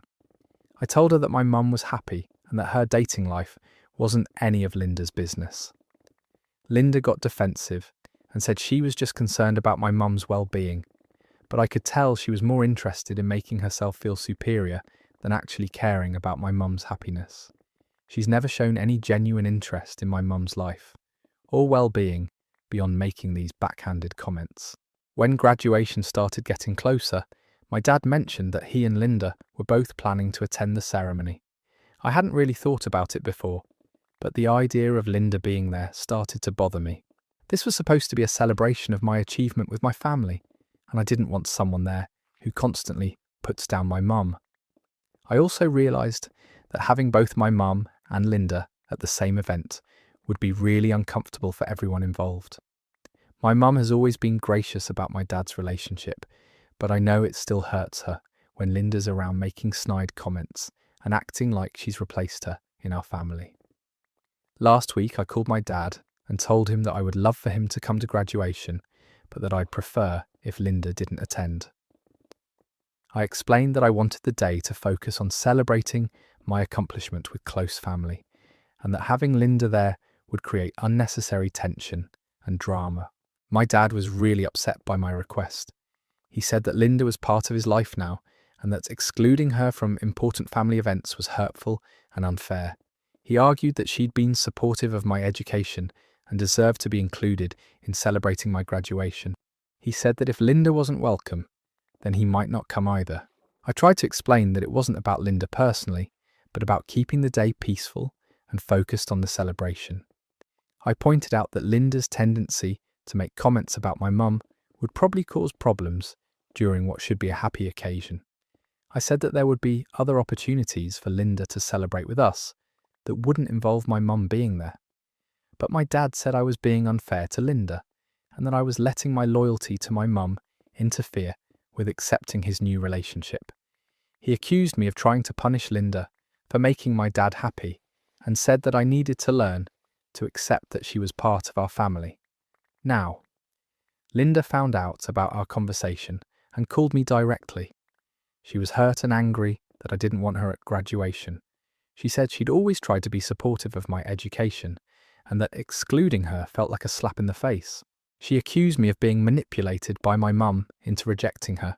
She also said that she'd been looking forward to celebrating my graduation and that my decision to exclude her showed that I didn't really consider her family. She said that if I was mature enough to graduate from college, I should be mature enough to handle having both my parents' partners at the same event. My dad has been cold toward me since this conversation, and he's threatening not to attend graduation at all if Linda can't come. He says that she's been nothing but kind to me, and that my refusal to include her is breaking her heart. He's making me feel like I'm being cruel and unfair to someone who's tried to be a good stepmother figure. Some of my friends think I should just let Linda come to avoid the family drama, especially since my dad might not attend otherwise. They say that one day isn't worth damaging my relationship with my dad permanently. Others understand my position and think that Linda's history of making inappropriate comments about my mum justifies wanting to keep the celebration peaceful. My mum hasn't said anything about the situation, but I know she'd be more comfortable if Linda wasn't there. She's never asked me to exclude Linda from anything, but I can see how tense she gets when Linda starts making her comments about their past marriage and my dad's happiness.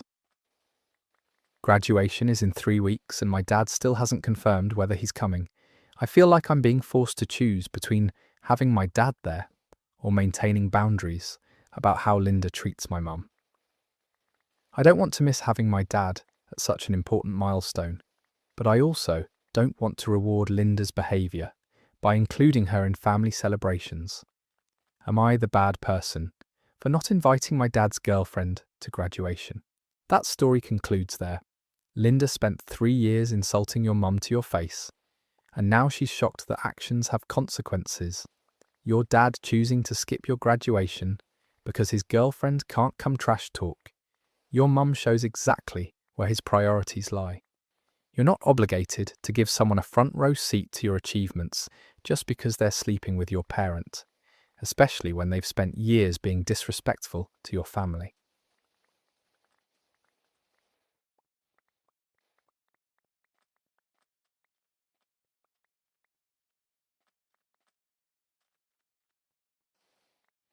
Let's go to the next story.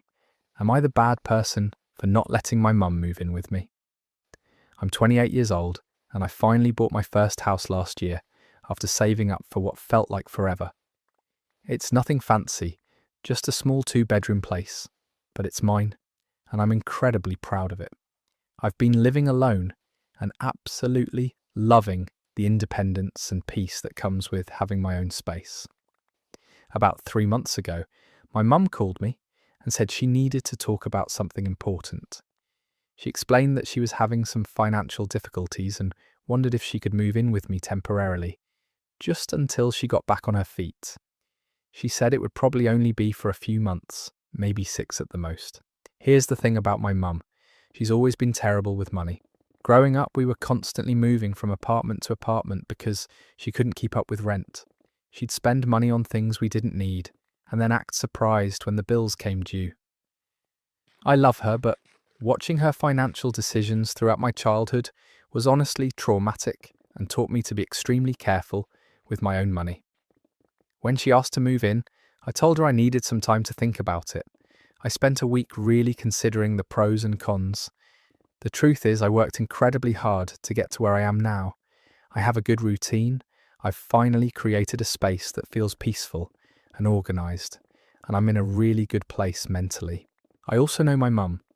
When she says a few months, she means indefinitely. When she says she'll contribute to expenses, she means she'll promise to contribute and then never actually do it. When she says she won't interfere with my life, she means she'll have opinions about everything from my dating life to my career choices to how I decorate my house. After a lot of thought, I called her back and told her that I didn't think it would be a good idea for her to move in. I explained that I valued my independence and that I thought it would be better for both of us if we maintained some boundaries. I offered to help her look for affordable housing options and said I could contribute a small amount toward a security deposit if needed. My mum did not take this well. She started crying and saying she couldn't believe her own son would turn his back on her in her time of need. She said she had raised me and sacrificed so much for me, and this was how I was repaying her. She accused me of being selfish and ungrateful. Within a few days, I started getting calls from other family members. My aunt called to say she was disappointed in me and that family should always come first. My grandmother said she was shocked that I would let my own mother struggle when I had the means to help. My cousin said I was being heartless and that I'd regret this decision someday. The guilt campaign has been relentless. My mum has been posting vague things on social media about how hard it is when your own children abandon you. She's been telling everyone who will listen about how her ungrateful son won't help her, despite having a big house with extra rooms. Here's what really gets to me, though. My house isn't big. It's a small 2-bedroom place, and I use the second bedroom as a home office, since I work remotely part of the time. It's not like I have some mansion with empty guest rooms that I'm selfishly hoarding. Also, my mum's financial problems aren't due to some unexpected emergency. She lost her job 6 months ago, but instead of immediately looking for new work or cutting back on expenses, she spent 2 months taking what she called a mental health break. During this break, she went on a vacation with her boyfriend and bought a bunch of new clothes. Only when her savings ran out did she start seriously job hunting. I've been second-guessing myself constantly. Part of me wonders if I should just suck it up and let her move in. Maybe I am being selfish. Maybe family really should come first, and I should be willing to sacrifice my comfort and peace of mind for my mum. But then I remember what it was like growing up with her financial chaos. I remember the stress of never knowing if we'd have to move again, of watching her make impulsive purchases while complaining about not having money for groceries. I remember promising myself that when I grew up, I'd create a stable, peaceful life for myself. I've worked so hard to get where I am. I have a good job, I pay my bills on time, I've built up an emergency fund, and I finally have a space that feels like home. The thought of potentially losing all of that because my mum can't manage her finances is terrifying. My friends are split on this. Some say I should help family no matter what. Others say I have every right to protect my own stability and that my mum is an adult who should face the consequences of her choices. The pressure from my family is getting intense. My mum calls me crying almost every day, asking if I've changed my mind. My aunt has started sending me articles about the importance of caring for aging parents. My grandmother has threatened to cut me out of her will if I don't do right by my mother. I'm starting to feel like maybe I really am a terrible person. Maybe I should be willing to sacrifice my comfort and peace of mind for my mum.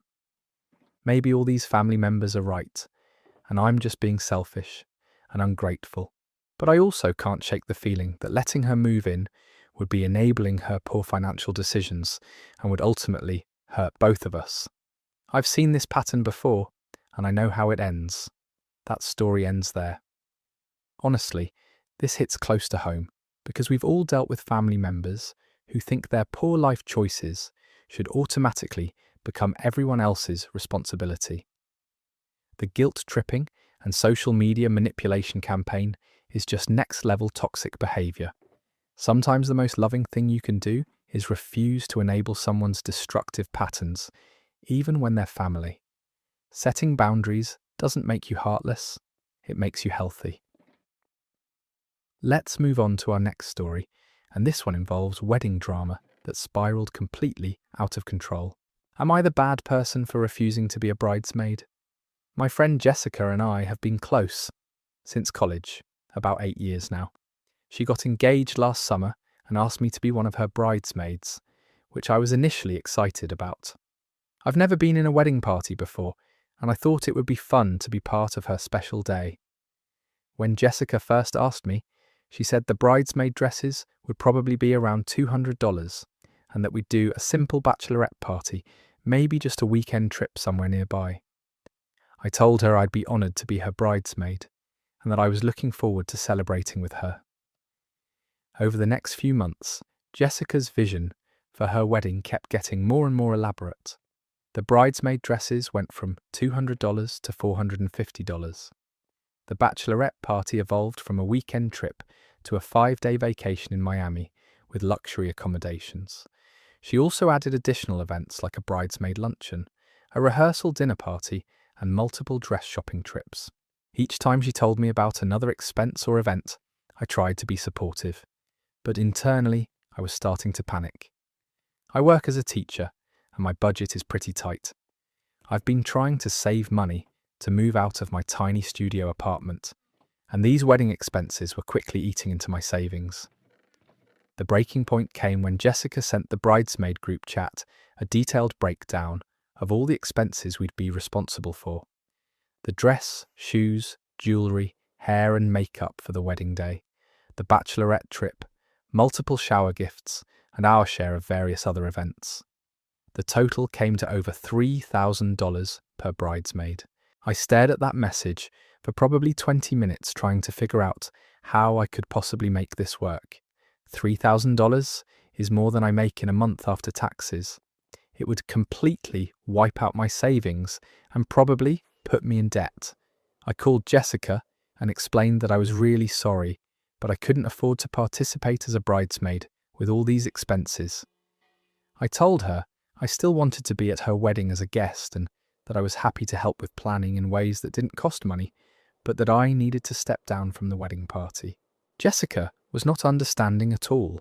She said she was hurt that I was prioritizing money over our friendship and her special day. She pointed out that this was a once-in-a-lifetime event and that I should be willing to make sacrifices for someone I cared about. She said other people managed to find ways to afford wedding expenses and that I just wasn't trying hard enough. I tried to explain that it wasn't about not wanting to support her, but about literally not having $3,000 to spend. Jessica suggested I could put it on credit cards or ask my parents for help. When I said that wasn't an option, she accused me of making excuses. The conversation got heated when Jessica said that if I really wanted to be there for her, I'd find a way to make it work. She said she'd already planned everything around having a certain number of bridesmaids and that dropping out would ruin her vision for the wedding. She asked if our friendship really meant so little to me that I'd bail over money. I told her that our friendship meant a lot to me, which was exactly why I was being honest about my financial limitations instead of agreeing to something I couldn't afford and then letting her down later. I said I hoped she could understand and that we could find other ways for me to be involved in her wedding. Jessica said she needed time to think about it and that she was really disappointed in me.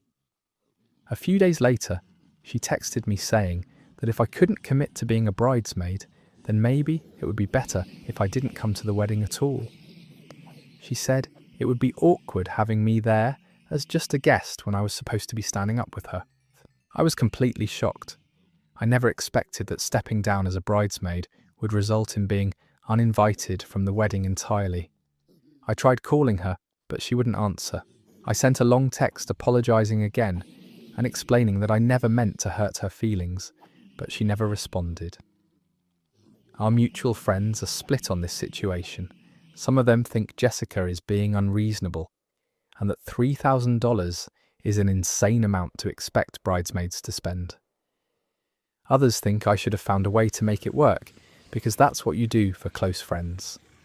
The worst part is that I've been replaced in the wedding party by Jessica's cousin, and from what I hear, Jessica's mum is paying for all of her cousin's expenses. So apparently, the solution was there all along, but Jessica chose to make me feel guilty instead of just being understanding about different people having different financial situations. I miss my friendship with Jessica, but I also feel like I dodged a bullet. If she's willing to end our 8-year friendship because I couldn't afford to go into debt for her wedding, maybe she wasn't the friend I thought she was.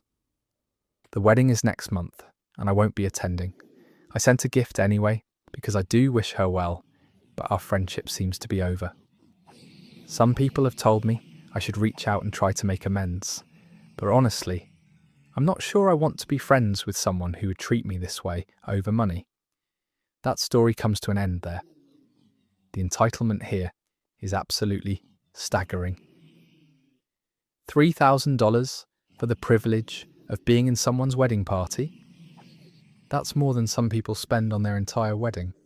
Jessica basically ended an 8-year friendship because her friend couldn't afford to go into debt for her party. The fact that she had a backup plan all along with her cousin just makes it even worse. Real friends don't demand financial sacrifice as proof of loyalty. Moving on to our next story, and this one shows how family members can take advantage of your kindness until you finally put your foot down.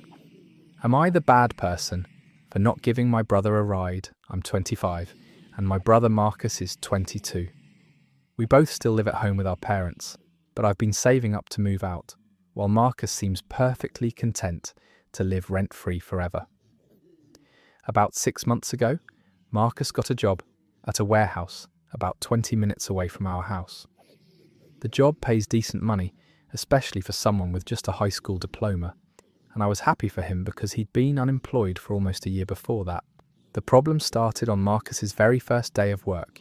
He asked if I could give him a ride because he didn't have a car, and public transportation to his job would take over an hour with multiple transfers.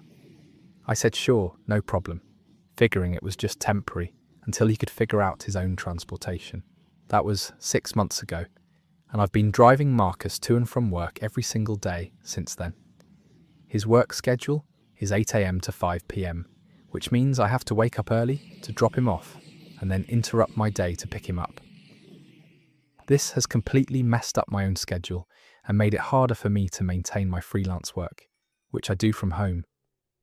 At first, I didn't mind helping out because I figured Marcus was working on getting his own transportation, but weeks turned into months, and Marcus never seemed to be making any progress toward buying a car or even learning to drive better. He has a learner's permit, but has never bothered to take his driving test. The most frustrating part is that Marcus has been making good money at this job. He should easily be able to afford a used car by now, especially since he has no real expenses living at home. But instead of saving for a car, he's been spending his money on video games, eating out, and going to concerts with his friends. I've brought up the transportation issue several times, suggesting that he start looking for a used car, or at least take his driving test, so he could potentially borrow our parents' car sometimes. Marcus always agrees that he should do these things, but then never actually follows through. Last month I started getting really frustrated because driving Marcus around was interfering with my work. I had to turn down several freelance projects because I couldn't commit to being available during the times when I needed to drive him. I was essentially losing money to provide him with free transportation. I sat Marcus down and told him that I needed him to find alternative transportation within the next month. I explained that driving him was affecting my work, and that after 6 months, it was time for him to take responsibility for getting himself to and from his job. Marcus got defensive and said he was still figuring things out and needed more time. He pointed out that I wasn't really doing anything during those drive times anyway, so it shouldn't be a big deal. He said he'd start looking for a car soon, but that he didn't want to rush into buying something unreliable. I told him I understood he wanted to make a good decision, but that I couldn't continue being his personal chauffeur indefinitely. I gave him 1 more month to figure something out, whether that meant buying a car, taking his driving test, carpooling with a coworker, or finding some other solution. That month came and went with no progress from Marcus. He kept saying he was looking at cars but never actually went to see any. He never took his driving test. He never even asked around at work to see if anyone lived nearby who might be interested in carpooling. So last Monday, I told Marcus I wouldn't be driving him to work anymore. I reminded him that I'd given him plenty of notice and that it was his responsibility to get to his job. I suggested he could take an Uber for the short term while he figured out a permanent solution. Marcus completely freaked out. He said I was being selfish and that I was going to make him lose his job. He accused me of not caring about his success and said that a good brother would be willing to help out for as long as needed. He said I was basically sabotaging his life because I was jealous that he had found a good job. Our parents got involved and they're split on the issue. My mum thinks I should continue helping Marcus until he gets a car, saying that's what family does for each other. My dad thinks Marcus has had plenty of time to figure things out and needs to learn responsibility. Marcus ended up having to call in sick to work on Monday and Tuesday while he figured out alternative transportation. He's been taking Ubers for the past week, which is costing him about $30 a day round trip. He's furious about the expense and keeps saying this is all my fault. Yesterday, Marcus told me he might have to quit his job because the Uber costs are eating up too much of his paycheck. He said if he loses this job, it'll be entirely my fault for abandoning him when he needed help. He's been giving me the silent treatment and has told our extended family that I'm trying to sabotage his career. I feel terrible that Marcus might lose his job, but I also feel like I've been more than patient. 6 months of free rides while he spent his money on entertainment instead of transportation seems pretty generous to me. I don't think it's unreasonable to expect a 22-year-old to figure out how to get himself to work. Some of my friends think I should have given Marcus more notice or helped him find a carpool situation. Others think 6 months was already too generous and that I should have set boundaries much sooner. That story ends right there. The level of entitlement is just mind-blowing here. 6 months of free chauffeur service while spending money on video games and concerts instead of transportation. Marcus had every opportunity to solve this problem and chose not to because he had a free ride. Sometimes the only way people learn responsibility is when their safety net gets pulled away. That's not sabotage, that's called growing up. Our next story is about workplace dynamics and how some people think your success should automatically become their success. Am I the bad person for not sharing my bonus with my sister? I work in sales for a tech company, and this year I had an absolutely incredible quarter. I landed 3 major clients that I'd been working on for months, and it resulted in the biggest bonus I've ever received in my career. We're talking about a substantial amount of money that's going to let me finally pay off my student loans and put a decent down payment on a condo. I was so excited about this bonus that I made the mistake of mentioning it to my family during our weekly Sunday dinner. I wasn't bragging or anything, I was just genuinely happy and wanted to share my good news with the people I care about. My parents were proud of me, my brother congratulated me, and initially everyone seemed happy for my success. But then my sister Emma pulled me aside after dinner. She's 24 and has been struggling to find steady work since she graduated from college last year. She's been living with our parents and doing various part-time jobs while looking for something in her field, which is graphic design. Emma told me she was really happy for my success, but then she said something that completely caught me off guard. She asked if I would consider sharing some of my bonus with her, since she was going through such a tough time financially. She said it would really help her get back on her feet and maybe even move out of our parents' house. I was honestly speechless for a moment. The idea of giving away part of my bonus had never even occurred to me. This money represents months of hard work, late nights, and building relationships with difficult clients. I earned every penny of it. I told Emma that I was sorry she was struggling, but that I had plans for this bonus and couldn't share it. I explained that I was finally going to be able to pay off my student loans, which I'd been carrying for 6 years, and that this was a huge financial milestone for me. Emma got upset and said she couldn't believe I was being so selfish. She pointed out that I have a steady job and a regular salary, while she's barely scraping by. She said that sharing some of my bonus wouldn't really hurt me, but it would make a huge difference in her life. I tried to explain that just because I got a bonus doesn't mean I'm suddenly rich. I still have bills, I still have debt, and I still need to think about my own financial future. The bonus is a reward for my specific work performance, not some windfall that I should feel obligated to distribute to family members. Emma said I was being greedy and that family should help each other out. She pointed out that our parents had helped both of us through college and that we should have the same spirit of generosity toward each other. She said she wasn't asking for half of it, just enough to help her get started in her adult life. When I still said no, Emma got really angry. She accused me of thinking I was better than everyone else just because I had a good job. She said I was selfish and materialistic and that money was more important to me than family. The worst part is that Emma went to our parents about it. She told them that I was refusing to help her, even though I could easily afford to. She made it sound like I was hoarding money while she was desperately in need. Now my parents are divided on the issue. My mum thinks I should help Emma out because that's what family does for each other. She says I've been blessed with success and should share that blessing. My dad is more on my side, saying that I earn the money and should be able to decide what to do with it. But the family pressure is intense. Emma has been making passive-aggressive comments about how some people forget where they come from when they get a little money. She's been posting things on social media about how hard it is when your own family won't help you succeed.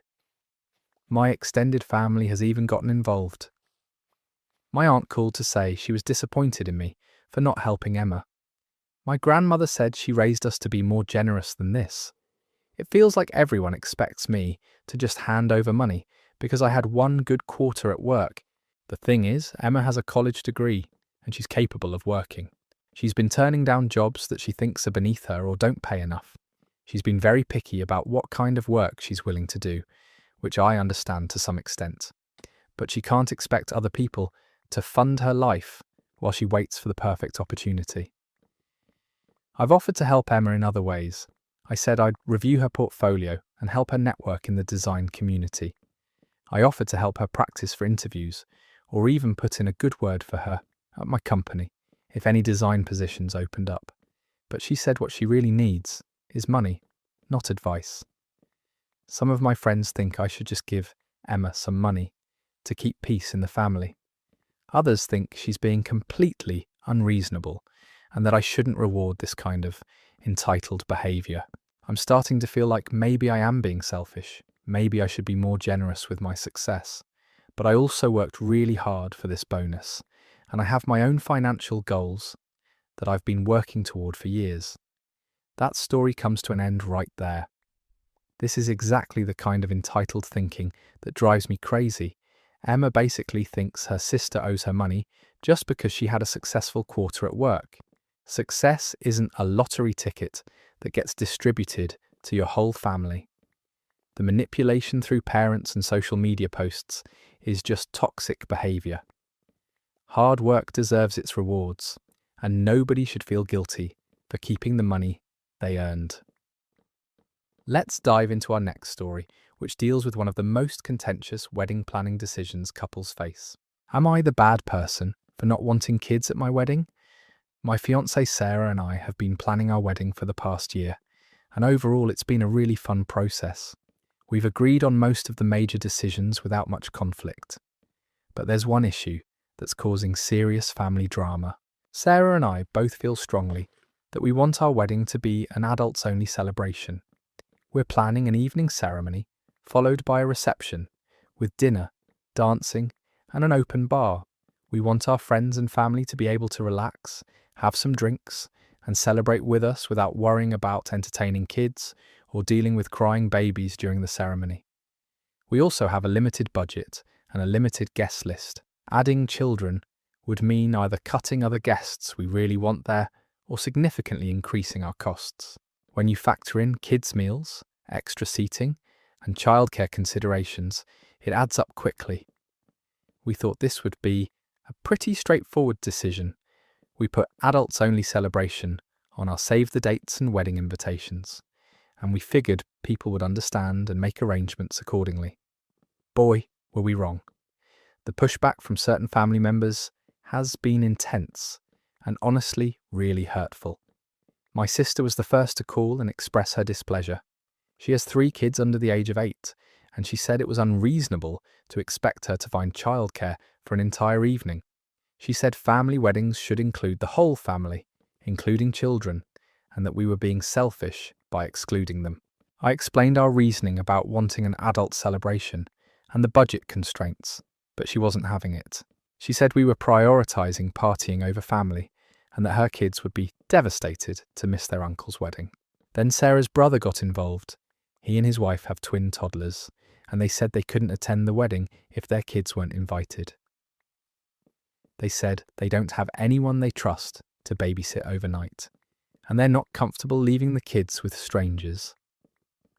Sarah tried to suggest that maybe they could hire a babysitter to come to the wedding venue and watch the kids in a separate room, but they said that defeated the purpose of having the kids there and would be too expensive anyway.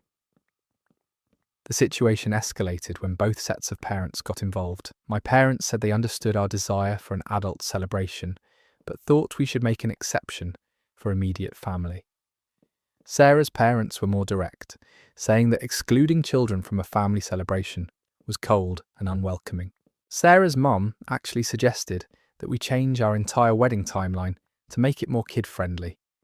She wanted us to have a daytime ceremony with a lunch reception instead of the evening celebration we'd been planning.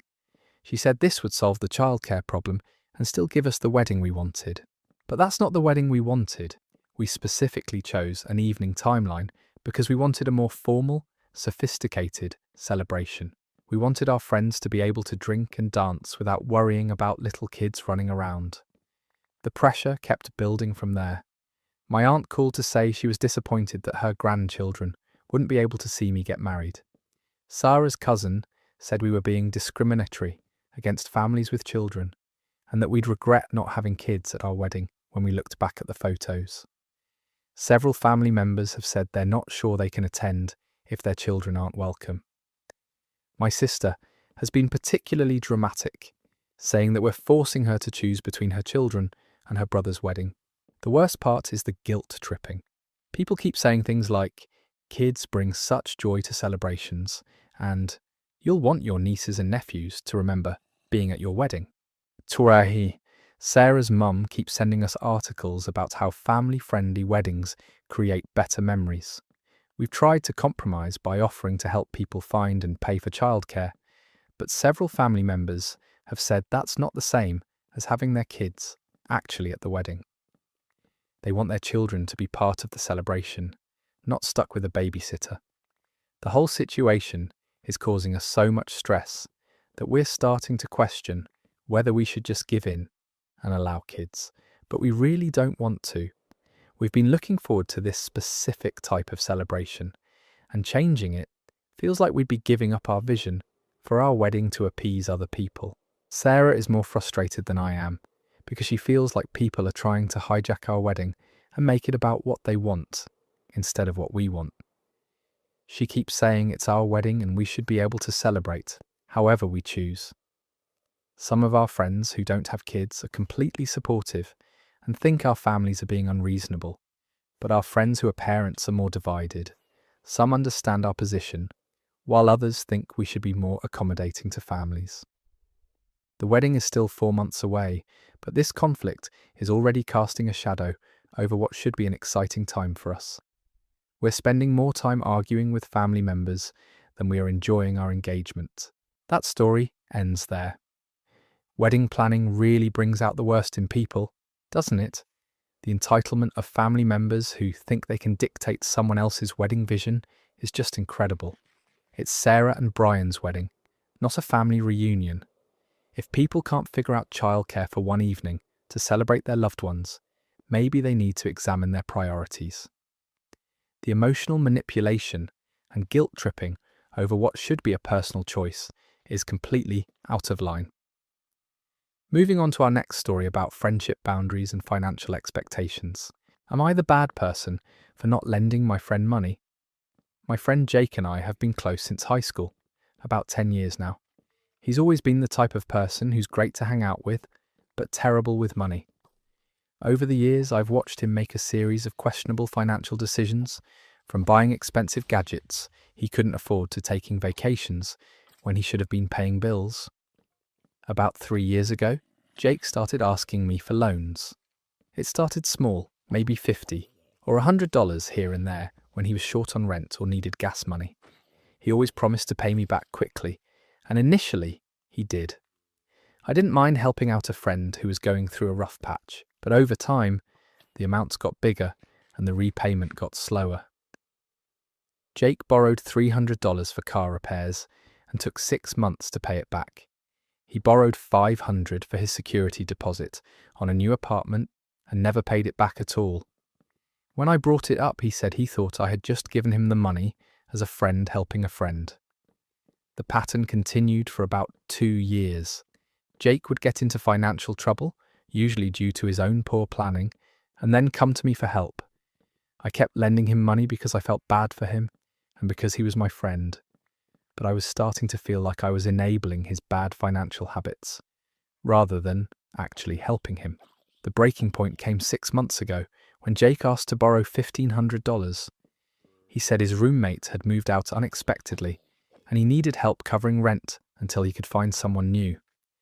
He promised he'd pay me back within 2 months once he got his tax refund. I told Jake I wasn't comfortable lending him that much money, especially since he still owed me about $800 from previous loans. I said I'd be happy to help him brainstorm other solutions, like finding a temporary roommate or talking to his landlord about a payment plan. Jake got upset and said he couldn't believe I wouldn't help him when he was in a real crisis. He said he had always been there for me, and that this was when he really needed me to step up as a friend. He promised this would be the last time he'd ever ask for money. Against my better judgment, I lent him the $1,500. Jake was incredibly grateful and swore he'd have it back to me by April when he got his tax refund. April came and went, with no mention of repayment. When I brought it up in May, Jake said his tax refund was smaller than expected and he needed a little more time. In June, he said he was dealing with some unexpected medical expenses. In July, he said his car had broken down and he had to use the money for repairs. By August, I realised I was never going to see that money again. Jake had moved on to asking other friends for loans and seemed to have completely forgotten about what he owed me. When I brought it up directly, he got defensive and said I was being materialistic and that real friends don't keep score. Last month, Jake came to me again, asking for money. This time, he needed $600 for what he called a business opportunity that he couldn't pass up. He said it was a sure thing and that he'd be able to pay back everything he owed me once this opportunity paid off. I told Jake no. I said I couldn't lend him any more money when he hadn't paid back what he already owed. I explained that I felt like our friendship had become one-sided, with me always giving and him always taking. Jake completely lost it. He said he couldn't believe I was abandoning him when he needed help the most. He accused me of being a fair-weather friend who was only supportive when it was convenient.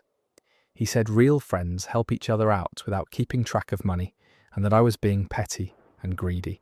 He also brought up times when he had helped me, like when he helped me move apartments or when he drove me to the airport. He said friendship was about more than money and that I was reducing our relationship to a transaction. The argument got really heated and Jake said some things that really hurt. He called me selfish and said I'd changed since I got my current job and started making decent money. He accused me of thinking I was better than him and looking down on his financial struggles. Since then, Jake has been telling our mutual friends that I refused to help him in his time of need. He's been painting himself as the victim and me as the greedy friend who cares more about money than friendship. Some of our friends have asked me why I won't help Jake out, and it's created awkwardness in our friend group. A few people have suggested that I should just write off the money Jake owes me and move on for the sake of preserving the friendship. They say that money shouldn't come between friends and that I should be more understanding of Jake's situation. But I feel like I've been more than understanding for 3 years. I've lent Jake over $3,000 total, and he's only paid back about half of it. I don't think it's unreasonable to expect a friend to honour their commitment to pay back money they borrowed. Other friends are more supportive of my position. They've pointed out that Jake has a pattern of taking advantage of people's generosity and that he needs to face consequences for his actions. They think I've been too patient and that I should have cut him off long ago. That story comes to its end. Jake is a classic financial vampire who's been bleeding his friend dry for years while playing the victim. The manipulation tactic of bringing up non-monetary favours to justify not paying back actual cash loans is particularly disgusting. Real friendship isn't about one person constantly bailing out the other person's poor life choices. Sometimes, the kindest thing you can do for someone is stop enabling their destructive patterns, even if they hate you for it. Our next story involves health issues and the expectations people have about how others should respond to emergencies. Am I the bad person for cancelling on a birthday party? My best friend Laura had been planning her 26th birthday party for weeks. She decided to throw a big celebration at her apartment with about 20 people, catered food, and a whole elaborate setup. She was really excited about it and had been talking about it constantly for the past month. The party was scheduled for Saturday night, and I had confirmed that I would be there. I even helped her plan some of the details and offered to come over early to help set up. Laura was counting on me to be there since I'm basically her closest friend, and she wanted me to help her host and make sure everyone was having a good time. Saturday morning, I woke up with the worst migraine I'd had in months. Anyone who suffers from migraines knows that they're not just regular headaches. This was the kind of pain that makes you nauseous, sensitive to light and sound, and basically unable to function. I tried everything I could think of to make it better, took my medication, stayed in a dark room, but nothing was working.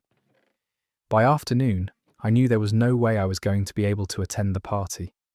Just the thought of being around loud music, bright lights, and 20 people talking and laughing made me feel even worse.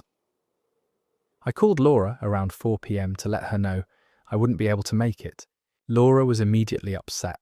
She said she couldn't believe I was bailing on her birthday party, especially since I had promised to help her host. I tried to explain that I had a severe migraine and genuinely couldn't leave my apartment, but she said it sounded like I was making excuses. She asked if I had taken medicine, and when I said yes, she suggested I just take more and push through it. She said everyone gets headaches and that I was being dramatic. Laura said her birthday only comes once a year and that I should be able to deal with a headache for a few hours to be there for her. I told her I really wished I could be there, but that I was actually worried I might throw up if I tried to go anywhere. Laura got even more frustrated and said I was ruining her party by backing out last minute. She said she had been counting on me to help her and that now she'd have to handle everything alone. She also pointed out that she had ordered extra food and drinks based on the guest count and that my absence would throw off all her planning. She said I should have warned her earlier if I wasn't feeling well, as if I had somehow planned to get a migraine. Laura then said something that really hurt. She accused me of not caring about her or our friendship and said that if the roles were reversed, she would have dragged herself to my party no matter how sick she was. She said real friends show up for each other, especially for important events. I tried one more time to explain that migraines aren't something you can just power through, but Laura cut me off and said she didn't want to hear any more excuses. She hung up on me, and I spent the rest of the evening feeling terrible, both physically from the migraine and emotionally from the fight. The next day, Laura posted pictures from her party on social media, and it looks like everyone had a great time. She didn't respond to my text asking how the party went. When I tried calling her on Monday, she sent me to voicemail. Later that week, I found out from mutual friends that Laura had been telling people I had ditched her birthday party for no good reason. She was saying that I had probably just wanted to stay home and watch Netflix instead of celebrating with her. She made it sound like I had just blown. Some of our friends have reached out to ask her off because I didn't feel like going out what happened, and when I explain about the migraine, most of them are understanding. But a few have suggested that maybe I could have made more of an effort to attend, even if I wasn't feeling great. Laura and I still haven't really talked about what happened. She's been cold toward me when we've run into each other, and she didn't invite me to a group dinner last weekend that included most of our usual friend circle. I feel like she's punishing me for getting sick, which seems really unfair. I've been dealing with migraines for years, and Laura knows this about me. She's seen me have to leave events early or cancel plans before because of them. I thought she understood that it's not something I can control, but apparently she thinks I should just suffer through it when it's convenient for her. The whole situation has made me question our friendship. I can't believe she'd rather have me show up and potentially throw up at her party than just accept that I was genuinely too sick to attend. That story comes to an end there. Laura clearly has no understanding of what migraines actually are and thinks her friend should have suffered through debilitating pain for a party. The fact that she's spreading lies to their mutual friends and treating this like a personal betrayal shows she's more concerned with her own convenience than her friend's well-being. Sometimes people reveal their true character when you can't give them exactly what they want, exactly when they want it. Let's move on to another story about living situations and cleanliness expectations. Am I the bad person for throwing away my roommate's bottles? I live with my roommate Derek in a 2-bedroom apartment, and overall, we get along pretty well. We've been roommates for about 8 months now, and usually don't have any major conflicts about household stuff. Derek has this hobby where he collects interesting bottles from drinks he tries. Not like expensive wine bottles or anything fancy, just unique soda bottles, craft beer bottles, interesting juice containers, that kind of thing.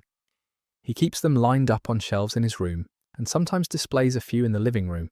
I've never really understood the appeal, but it's his thing, and it doesn't bother me when he keeps them in his own space. The problem started about a month ago when Derek began leaving bottles all over our kitchen counter and around the sink area. At first, it was just a few bottles here and there, and I figured he was just temporarily storing them before cleaning them and putting them away. But then more and more bottles started accumulating. We're talking about dozens of bottles covering most of our limited counter space. These bottles weren't clean either. They had sticky residue, labels half peeled off, and some still had liquid in them. The kitchen started to smell weird, and it was becoming impossible to use the counter space for actual cooking and food prep. I mentioned it to Derek a couple of times, asking when he was planning to clean them up and move them to his room. He always said he'd get to it soon, that he just needed to soak off the labels and wash them properly before storing them. But weeks went by and nothing happened. The situation got worse when Derek went out of town for a long weekend to visit his family. Before he left, he said he'd clean up the bottles when he got back. But while he was gone, I noticed that some of the bottles were starting to develop mold and the smell in the kitchen was getting really bad. I was planning to have a few friends over the day after Derek got back, and I was embarrassed about the state of our kitchen.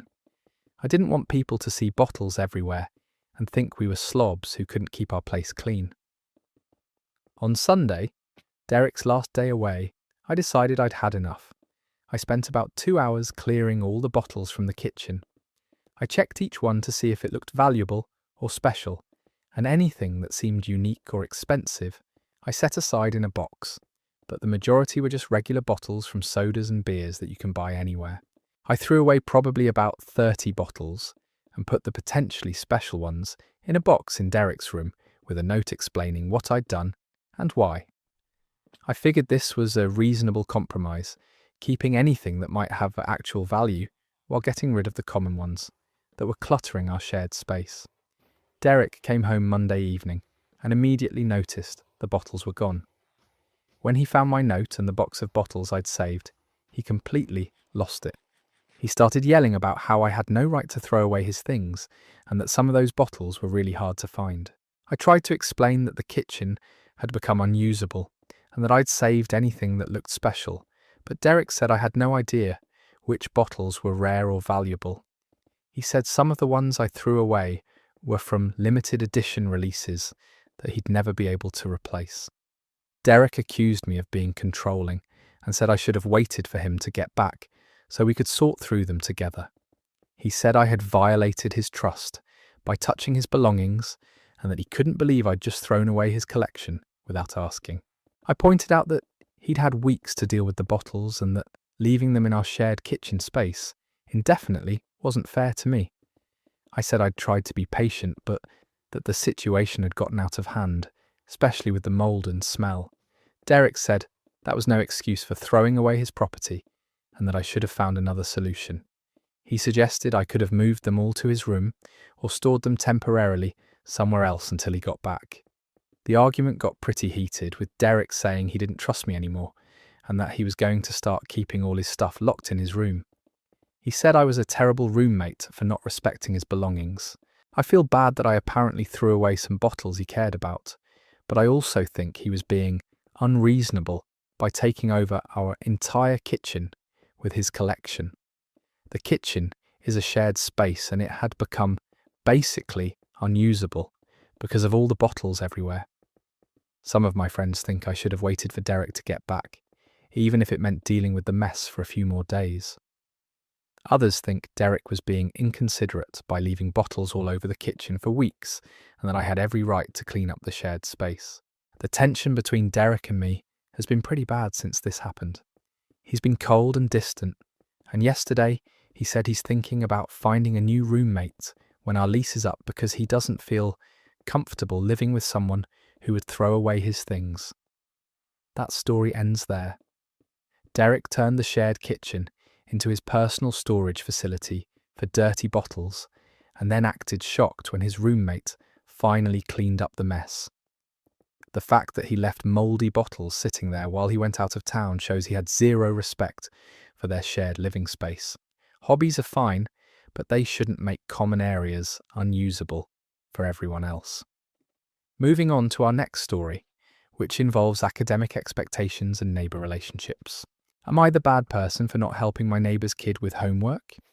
I live in a duplex and my neighbour Carol lives on the other side with her 12-year-old son Tyler. Carol and I have always been friendly neighbours. We chat when we see each other outside and help each other out with small things like accepting packages or borrowing tools. About 2 months ago, Carol mentioned that Tyler was struggling with math and that she was worried about his grades. She said she wasn't good at math herself and couldn't really help him with his homework. I mentioned that I had majored in engineering in college and was pretty good with numbers.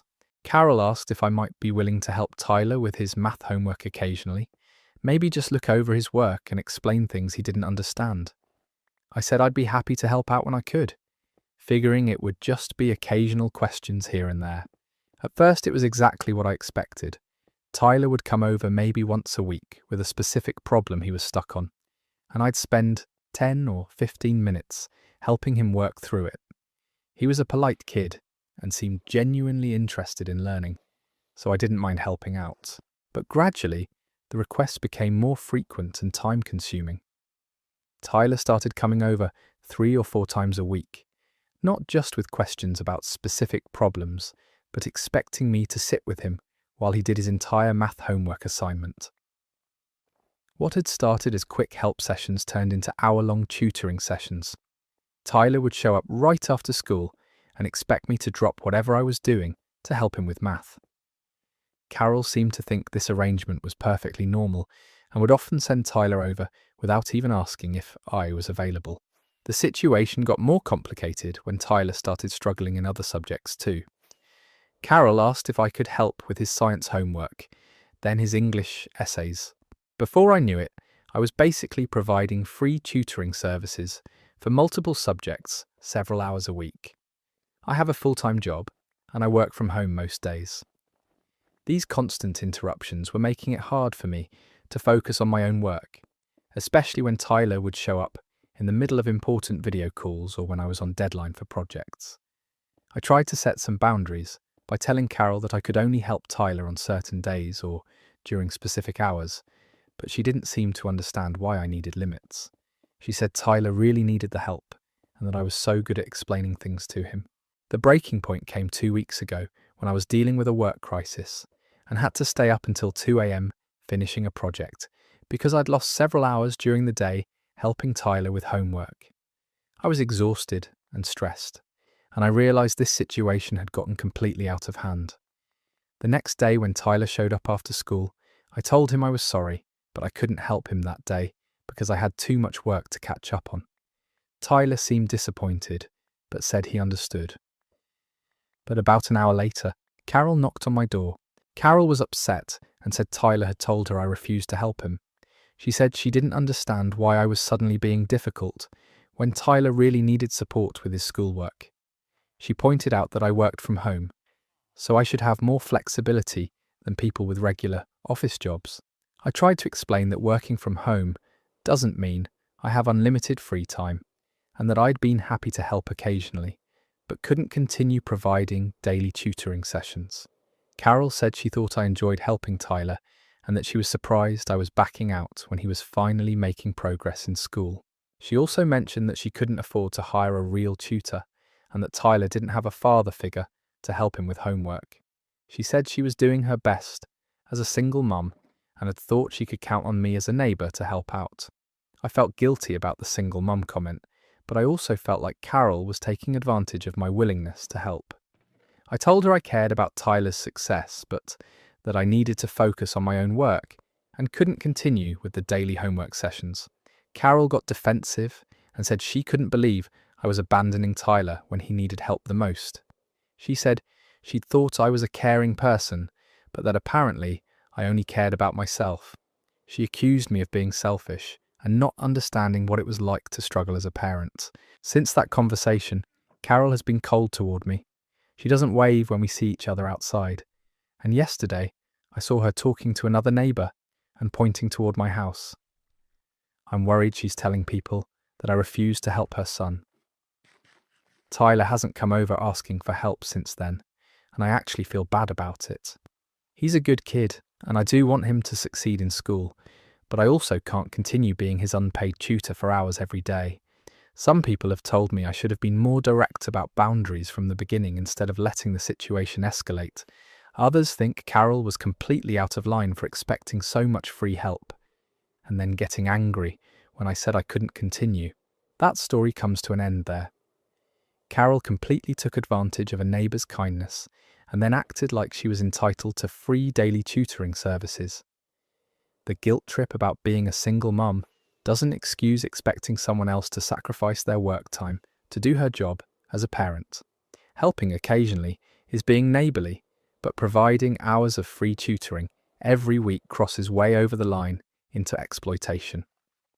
Let's move on to our next story about dietary restrictions and relationship compromise.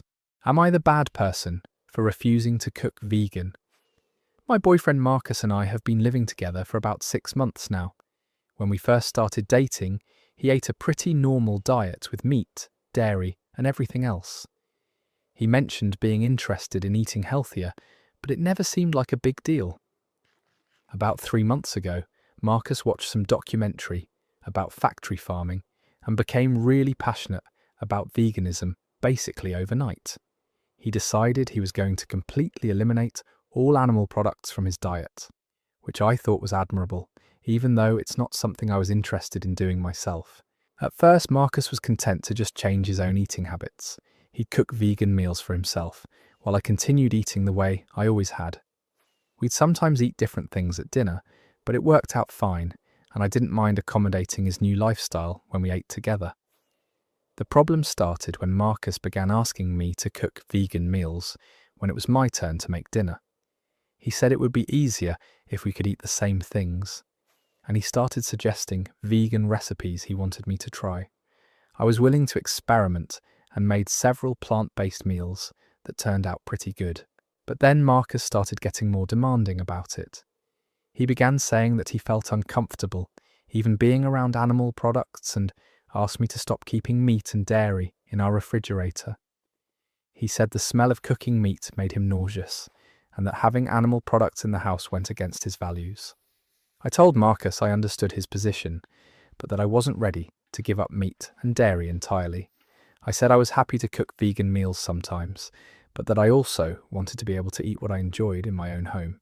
Marcus got frustrated and said he couldn't understand how I could continue supporting industries that cause animal suffering when I knew the facts about factory farming. He showed me more documentaries and articles about veganism, hoping to convince me to change my mind. When that didn't work, Marcus started making comments about my food choices every time I ate anything with animal products. If I made scrambled eggs for breakfast, he'd mention how chickens are treated in egg farms. If I ordered a burger when we went out, he'd talk about the environmental impact of beef production. Last month, Marcus told me he wanted our home to be completely vegan. He said he couldn't live somewhere that supported animal cruelty, and that having non-vegan food in the house was compromising his values. He asked me to get rid of all the meat, dairy, and other animal products I had, and commit to only buying vegan groceries. I told Marcus that was going too far. I said I respected his choice to be vegan, but that I shouldn't have to change my entire diet just because we lived together. I pointed out that I'd been accommodating by cooking vegan meals and being mindful of his preferences, but that completely eliminating foods I enjoyed wasn't reasonable. Marcus said I was being selfish and that if I really cared about him, I'd be willing to make this sacrifice. He said sharing a home with someone meant sharing values, and that my continued consumption of animal products was disrespectful to his beliefs. He also started talking about how veganism was better for my health and for the environment, saying that I should want to make these changes for my own benefit, even if I didn't care about animal welfare. He made it sound like I was being ignorant and stubborn by not embracing his lifestyle. The situation came to a head 2 weeks ago when I came home with groceries that included chicken and cheese. Marcus saw the bags and got really upset, saying he'd thought we had agreed to transition to a fully vegan household. I told him we'd never agreed to that and that I'd been clear about wanting to keep some flexibility in my diet. Marcus said he felt like I wasn't taking his values seriously and that my refusal to go vegan was putting our relationship in jeopardy. He said he didn't know if he could continue living with someone who wouldn't support his ethical choices. I tried to suggest compromises, like keeping my non-vegan foods in a separate area of the kitchen or only eating meat when he wasn't around. But Marcus said half measures weren't enough and that he needed to live in a space that fully aligned with his values. Yesterday, Marcus gave me an ultimatum. He said I had 2 weeks to decide whether I was willing to commit to veganism or he'd start looking for a new place to live. He said he loved me, but couldn't compromise on something as important as animal rights. I feel like Marcus is trying to control what I eat and force his lifestyle choices on me. I've been supportive of his veganism and have made efforts to accommodate him, but completely changing my diet feels like too much to ask. Some of our friends think I should just try being vegan since it's important to Marcus and might be good for me anyway. Others think Marcus is being unreasonable and controlling by demanding that I change my fundamental lifestyle to match his. That story ends there. Marcus went from 0 to vegan police in record time and is now trying to force his girlfriend to completely change her diet or face relationship termination. The manipulation tactics of constantly guilting her about her food choices and then issuing ultimatums shows this isn't really about veganism, it's about control. Healthy relationships involve respect for each other's choices, not demands that your partner completely alter their lifestyle to match your latest obsession. Moving on to another story about public transportation etiquette and social expectations. Am I the bad person for not giving up my seat on the train? I take the subway to work every day, and it's usually pretty crowded during rush hour. Yesterday morning, I managed to get a seat, which was great because I was carrying a heavy laptop bag, a gym bag, and a grocery bag with some items I needed to pick up before work. The train was filling up as we made stops, and by the time we were halfway to downtown, it was packed with people standing in the aisles. This is pretty normal for the morning commute, and most people are used to standing when the train gets full. At one of the stops, an older man got on, probably in his 60s or 70s. He looked around for an available seat, but by that point, all the seats were taken. He ended up standing near where I was sitting, holding onto one of the poles. After a few minutes, the man looked at me and said, "Excuse me," then gestured toward my seat. He didn't say anything else, just kind of stood there expectantly, like he was waiting for me to get up and offer him the seat. I felt awkward because I could see he thought I should give up my seat, but I was really struggling with all the bags I was carrying. My laptop bag was digging into my shoulder, the gym bag was heavy, and I was trying to balance the grocery bag on my lap. Standing up would have meant trying to manage all these bags while holding onto a pole in a crowded moving train. I also had about 20 more minutes left on my commute, and the thought of standing that long while juggling all my stuff was pretty daunting. I smiled politely at the man, but didn't get up from my seat. The man stood there for another minute or two, then said loud enough for people around us to hear that he couldn't believe how rude young people are these days. He said when he was young, people had respect for their elders and would automatically give up seats for older passengers. Several people turned to look at me, and I felt really embarrassed. The man continued making comments about how society had lost its manners and how disappointing it was to see such selfishness from the younger generation. A woman standing nearby said she agreed with him and that it was common courtesy to give up your seat for elderly passengers. She looked directly at me when she said it, making it clear she thought I was being rude. I started to feel like everyone on the train was judging me, but I still didn't want to stand up with all my bags. I tried to avoid eye contact and just looked down at my phone, hoping the man would drop it and find somewhere else to stand. Another passenger, a middle-aged woman, actually did offer the man her seat. She had been standing further down the car and made her way over to offer him her spot. The man accepted gratefully and made sure to thank her loudly, saying it was nice to see that some people still had good manners. As he walked past me to get to the other seat, the man made another comment about how some people were raised better than others. The woman who had given up her seat also gave me a disapproving look as she moved to where the man had been standing. I felt terrible for the rest of my commute. Part of me wondered if I should have just dealt with the inconvenience of standing with all my bags to be polite. But another part of me felt like the man was being presumptuous by expecting me to give up my seat just because he was older. When I got to work, I told a few co-workers about what happened, and they had mixed reactions. Some said I should have given up the seat regardless of my bags because respecting elders is important. Others said the man shouldn't have made such a big scene, and that having heavy bags was a legitimate reason to need a seat. One co-worker pointed out that I'm young and healthy, and that standing for 20 minutes wouldn't have killed me, even with bags. Another said that just because someone is older doesn't automatically entitle them to a seat, especially if other people have their own reasons for needing to sit. The whole situation has been bothering me all day. I keep thinking about how embarrassed I felt when everyone was looking at me and judging my decision. But I also don't think I was wrong for not wanting to struggle with heavy bags while standing on a crowded train. I'm wondering if I should have handled the situation differently, maybe explained about the bags or tried to find a compromise somehow. Or maybe I should have just sucked it up and given him the seat to avoid the whole confrontation. That story comes to an end there. The older man's public shaming campaign was completely inappropriate and manipulative. Having heavy bags is a perfectly valid reason to need a seat, and age alone doesn't create an automatic entitlement to someone else's spot. The fact that another passenger voluntarily offered her seat shows there were other solutions besides bullying someone into giving up theirs. Public transportation etiquette goes both ways, and making a scene to shame someone isn't exactly showing good manners either. Let's move on to our next story about car sharing and trust issues in relationships. Am I the bad person for not letting my girlfriend use my car? My girlfriend Amanda and I have been dating for about 1.5 years. I have a car that I use to get to work and run errands, while Amanda takes public transportation or gets rides from friends when she needs to go places. Amanda has had her driver's license for several years, but she doesn't own a car right now. About 6 months ago, she was driving her previous car and got into a pretty serious accident.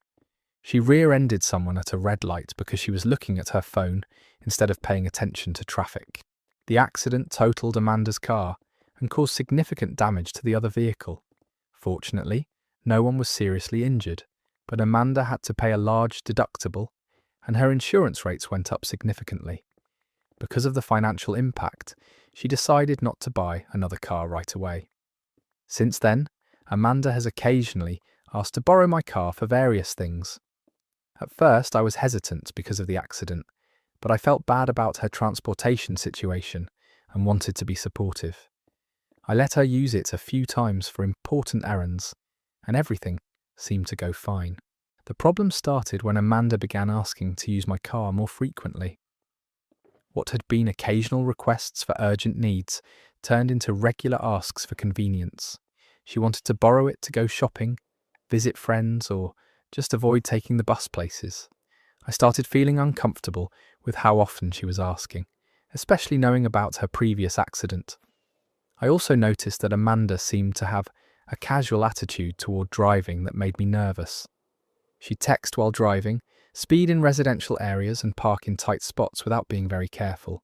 Last month, Amanda asked if she could borrow my car for a weekend trip to visit her sister about 3 hours away. I told her I wasn't comfortable with that because it was a long drive and I needed my car to be available in case of emergencies. Amanda got upset and said I didn't trust her. She pointed out that the accident had been months ago and that she'd learned from her mistake. She said she was a good driver and that one accident didn't mean she was irresponsible. I tried to explain that it wasn't just about the accident, but about how I'd noticed her driving habits when I was in the car with her. I mentioned the texting and speeding and said those behaviours made me worried about lending her my car. Amanda got defensive and said I was being paranoid and controlling. She said everyone texts while driving sometimes and that I was overreacting to normal driving behaviour. She accused me of using the accident as an excuse to be mean to her. The argument escalated when Amanda said she felt like I didn't support her or trust her with anything important. She said a good boyfriend would want to help his girlfriend with transportation needs, especially when she was going through a difficult financial period. I told Amanda I did want to help her, but that my car was my primary means of getting to work, and I couldn't risk something happening to it. I said I was happy to drive her places when I could, but that I wasn't comfortable letting her borrow it regularly. Amanda said that wasn't the same thing, and that she needed independence to run her own errands and visit her own friends. She said relying on me for rides made her feel like a child, and that borrowing my car occasionally was a reasonable request. 2 weeks ago, Amanda brought up the car situation again. She said she'd been thinking about it and felt like my refusal to let her use the car showed that I didn't really trust her or see us as a team. She said couples should share resources and help each other out. I explained again that I was worried about her driving habits and that my car was too important to my daily life to risk. Amanda got angry and said I was holding her past mistake against her and not giving her a chance to prove she'd changed. She also pointed out that she'd been helping me with other things, like cooking dinner and cleaning my apartment, and that I should be willing to reciprocate by sharing my car. She said our relationship felt one-sided with her, always giving, and me always taking. Yesterday, Amanda's friend offered to sell her an old car for pretty cheap, but Amanda said she couldn't afford it right now. She asked if I would co-sign for a loan, so she could buy the car, since I apparently didn't trust her enough to share mine. I told her I wasn't comfortable co-signing for a loan, especially given her financial situation and driving history. Amanda completely lost it and said I was being unsupportive and selfish. She said she couldn't believe I wouldn't help her get the transportation she needed. The fight got really heated, with Amanda saying she felt trapped and dependent because of my refusal to help her. She accused me of liking having control over her transportation and said I was being manipulative by making her rely on me for rides. I tried to explain that I was just protecting my own interests and that it wasn't personal, but Amanda said everything in a relationship is personal. She said if I really loved her, I'd be willing to take some risks to help her succeed. Now Amanda is saying she might need to reconsider our relationship because she feels like she can't count on me when she needs support. She says she needs a partner who trusts her and is willing to make sacrifices for her happiness. Some of my friends think I'm being too cautious and that I should give Amanda another chance with the car. Others think her reaction to my boundaries shows she's not ready for the responsibility of borrowing someone else's vehicle. That story ends right there. Amanda crashed her last car because she was texting and driving, and now she's mad that her boyfriend won't let her do the same thing with his car. The manipulation tactics of calling him controlling and unsupportive for protecting his primary means of transportation are ridiculous. If she wants driving privileges, maybe she should start by not texting behind the wheel and taking responsibility for her previous accident instead of minimizing it. Moving on to our next story about family obligations and work conflicts. Am I the bad person for not attending my sister's baby shower? My sister Rachel is pregnant with her first baby and has been planning her baby shower for months. She's really excited about it and has put a lot of effort into making it special. The shower is scheduled for this Saturday afternoon at a local event hall, and she's invited about 40 people, including family and friends. I was really looking forward to celebrating with Rachel and helping her prepare for the baby. I've been involved in the planning process, helping her pick out decorations and organise games for the guests. I even offered to help set up the venue the morning of the shower. The problem is that I got called into work for an emergency project that absolutely has to be completed this weekend. I work in IT for a healthcare company, and one of our main servers crashed on Wednesday. We're dealing with a critical system failure that affects patient records and scheduling. My boss made it clear that this is an all-hands situation and that everyone on the team needs to work through the weekend to get everything back online. This isn't the kind of thing I can just skip or delegate to someone else. Patient care is literally at stake, and I could lose my job if I don't show up. When I called Rachel to explain that I wouldn't be able to attend her shower, she was devastated. She started crying and said she couldn't believe I was choosing work over her special day. She said this was a once-in-a-lifetime event and that missing it was unforgivable. I tried to explain that this wasn't a choice I was making, but an emergency situation at work that was completely out of my control. I told her how sorry I was and that I would make it up to her somehow, maybe by taking her out for a special dinner or helping with the nursery. Rachel said that wasn't the same thing and that she'd been counting on me to be there. She pointed out that I was supposed to help with setup and that my absence would create extra work for everyone else. She said she felt like work was more important to me than family. I offered to send money to help cover any additional costs for the shower and suggested that maybe we could have a private celebration later where I could give her my gifts and spend time focusing just on her and the baby. But Rachel wasn't interested in compromises. She said the shower was about having all the people she loved there to celebrate with her, and that doing something separate later wasn't the same. She accused me of not prioritizing family and said she was disappointed in my choices. Our mum got involved and initially took Rachel's side, saying that family events should come before work obligations. But when I explained the severity of the situation and that people's medical care was being affected, she became more understanding. My dad supported my decision from the beginning, pointing out that healthcare emergencies take priority and that Rachel should understand the importance of what I do. He said missing one event, even an important one, wasn't worth risking my career. But Rachel has continued to be upset about it. She's been posting on social media about how hurt she is that someone close to her won't be at her shower. She hasn't mentioned me by name, but it's pretty obvious she's talking about me. Yesterday, Rachel called me crying and said she'd been thinking about it more and felt like I could find a way to attend if I really wanted to. She suggested I could work Friday night and Sunday to make up for missing Saturday, or that I could ask someone else to cover for me. I explained that the entire team is required to work this weekend and that there's no one available to cover for me. This isn't like missing a regular day of work that someone else could handle. It's an emergency situation that requires everyone's expertise. Rachel said she felt like I wasn't even trying to find solutions and that I'd given up too easily. She said if the situation were reversed, she'd find a way to be there for me, no matter what obstacles came up.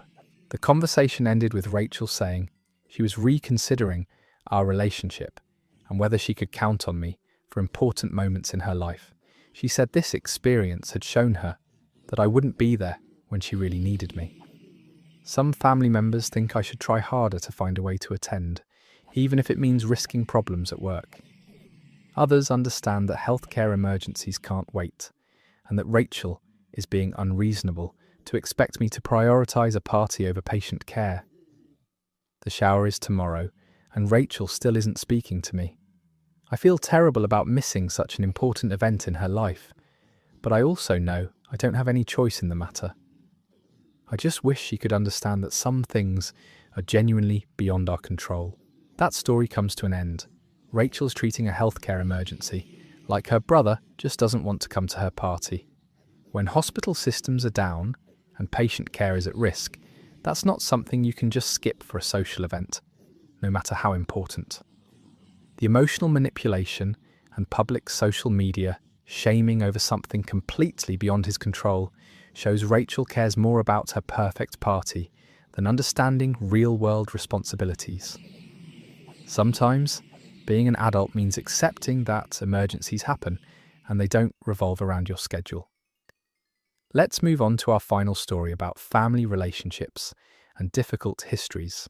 Am I the bad person for not visiting my dad in the hospital? My dad had a heart attack last week and has been in the hospital since then. He's stable now, but it was pretty serious and the doctors say he'll need surgery and a long recovery period. My siblings have been taking turns visiting him and keeping me updated on his condition. The thing is, my dad and I have a really complicated history. He was an alcoholic throughout most of my childhood and was often violent when he drank. He never hit me directly, but he would throw things, punch walls, and scream at me and my mum for hours. The house was always tense and unpredictable when he was drinking, which was most nights. When I was 16, my dad had a particularly bad episode where he destroyed furniture in our living room and threatened to hurt my mum. That night, I called the police and they arrested him. My mum finally left him after that incident, and we moved in with my grandmother. My dad got sober about 5 years ago and has been trying to rebuild relationships with all of his kids. My siblings have forgiven him to varying degrees and maintain regular contact. He's been to therapy, joined AA, and seems genuinely committed to changing his life. I've been the holdout in the family when it comes to reconciling with him. I've seen him at a few family gatherings over the years, and we can be civil to each other, but I've never been able to get past what happened when I was growing up. The fear and anxiety I felt as a child still comes back when I'm around him. My dad has tried to apologise to me multiple times. He's written letters, asked other family members to mediate, and even showed up at my apartment once to try to talk. But I've always felt like his apologies were more about making himself feel better than actually acknowledging the damage he caused. When my sister called to tell me about the heart attack, she immediately asked when I would be coming to the hospital. I told her I wasn't planning to visit, and she was shocked. She said regardless of our history, he's still my father, and he could have died. I explained that I understood the situation was serious, but that being around my dad still caused me a lot of stress and anxiety. I said I was glad he was going to be okay, but that I didn't feel emotionally capable of visiting him in the hospital. My brother called later and was more direct about it. He said I was being selfish and holding grudges, and that this could be my last chance to make peace with our father. He pointed out that my dad has been sober for years and has tried repeatedly to make amends. He also said that my refusal to visit was hurting the whole family and making an already difficult situation worse. He said my mum was disappointed in me and that my siblings were having to make excuses for my absence when other relatives asked where I was. My youngest sister has been the most understanding, but even she thinks I should at least make an appearance at the hospital. She said, I don't have to have a deep conversation with him. Just show that I didn't have to have a deep conversation or emotional moment. Just show up to prove I still cared about family. Yesterday, my mum called and was much more emotional about it. She said she was heartbroken that I wouldn't come see my dad when he was so vulnerable. She said she understood I had anger toward him, but that holding on to resentment was only hurting me in the long run. My mum also said that my dad has been asking about me and seems really hurt that I haven't visited. She said he keeps wondering if I hate him and whether there's any chance we could ever have a relationship. She thinks seeing him in such a fragile state might help me realise that he's just a human being who made mistakes. The pressure from my family is really intense right now. Everyone keeps saying that life is short and that I might regret not taking this opportunity to see him. They're treating me like I'm being cruel and unreasonable for protecting my own mental health. I know my dad is genuinely sorry for what he did, and I can see that he's worked hard to change his life. But I also know that forgiveness can't be forced, and I'm not ready to pretend everything is okay just because he's sick. The surgery is scheduled for tomorrow, and my siblings are still hoping I'll change my mind and show up. But every time I think about walking into that hospital room and seeing him lying there, I feel the same anxiety and fear that I felt as a kid hiding in my room while he raged downstairs. That story comes to its conclusion there. This one hits different because trauma doesn't just disappear because someone gets sober or ends up in the hospital. Healing happens on your timeline, not when it's convenient for everyone else. The family pressure to forgive and forget just because he might die is emotional manipulation, even if it's well-intentioned. Sometimes protecting your mental health has to come first, and that doesn't make you a bad person. If you enjoyed this batch of Reddit stories and want to hear more, be sure to leave a like and consider subscribing, as I narrate stories just like these every evening. Hope to see you again tomorrow. Take care.